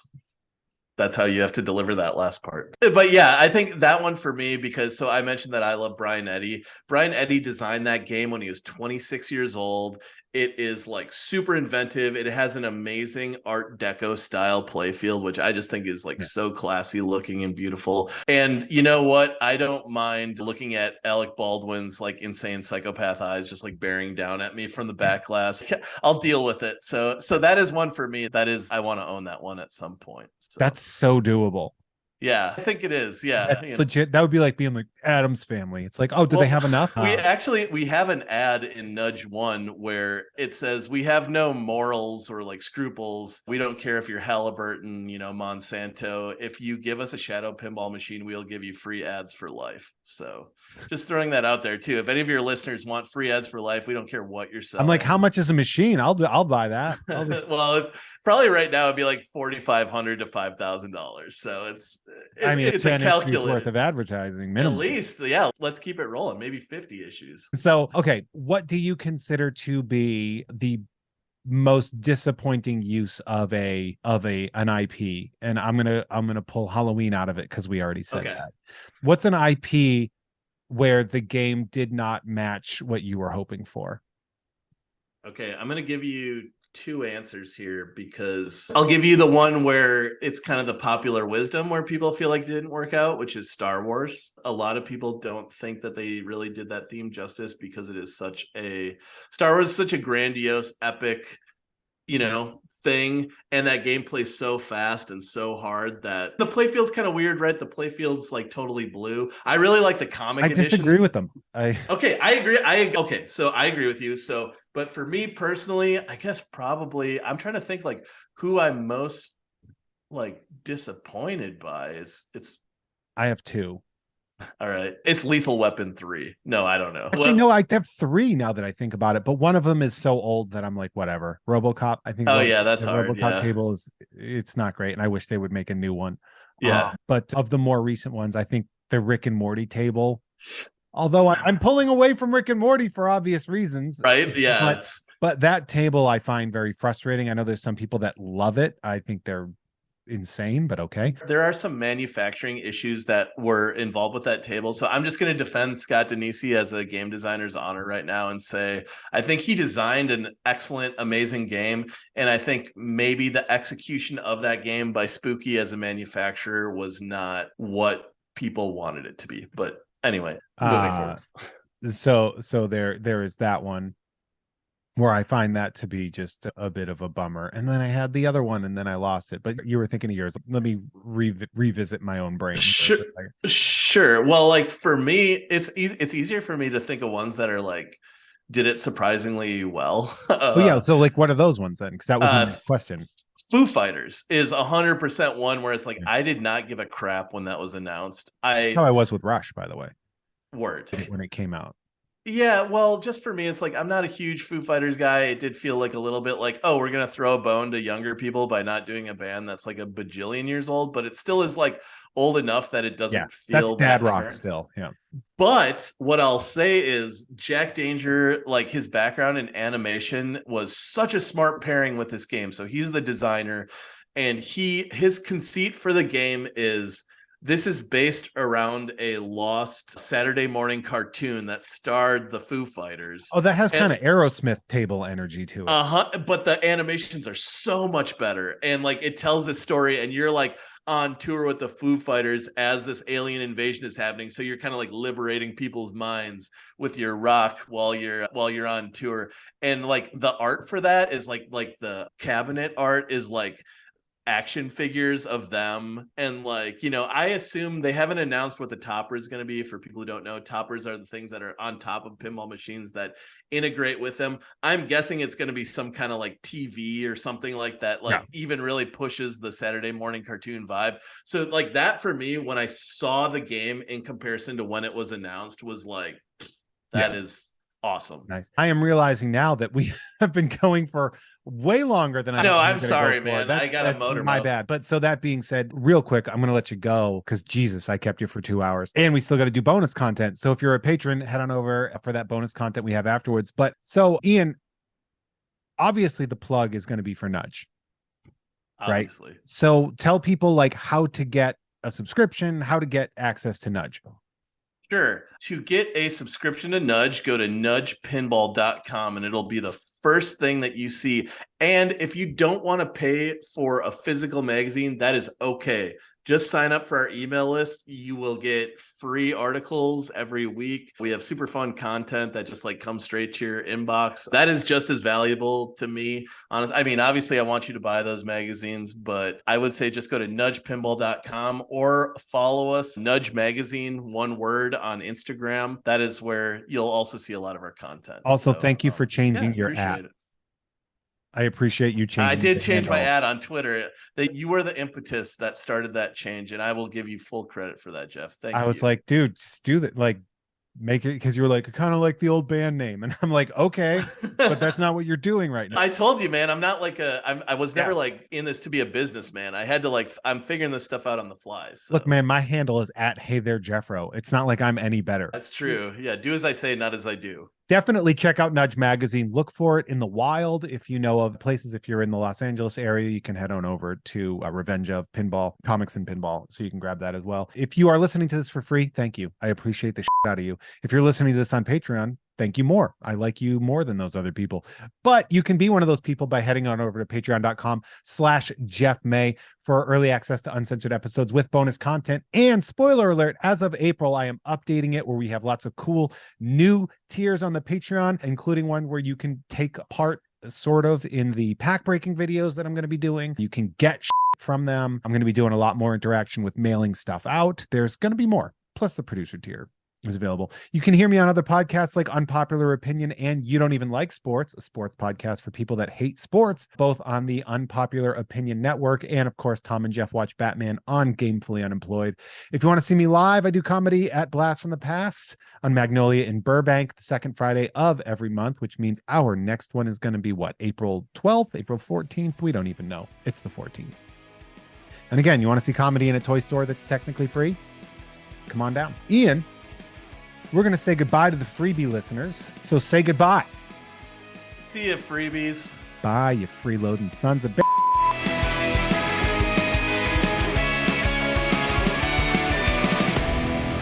Hey, everyone. Our artwork is created by Justin T. Brown, who can be found at Artness by Justin Brown on Instagram, as well as artnessbyjustinbrown.com. That dope music you heard is by Troy Nababon, available at Troy Nababon on Instagram, as well as at troynababon.com. Nababon is spelled Nababan, and boy, does that shred. Thank you all so much for listening. See you next time.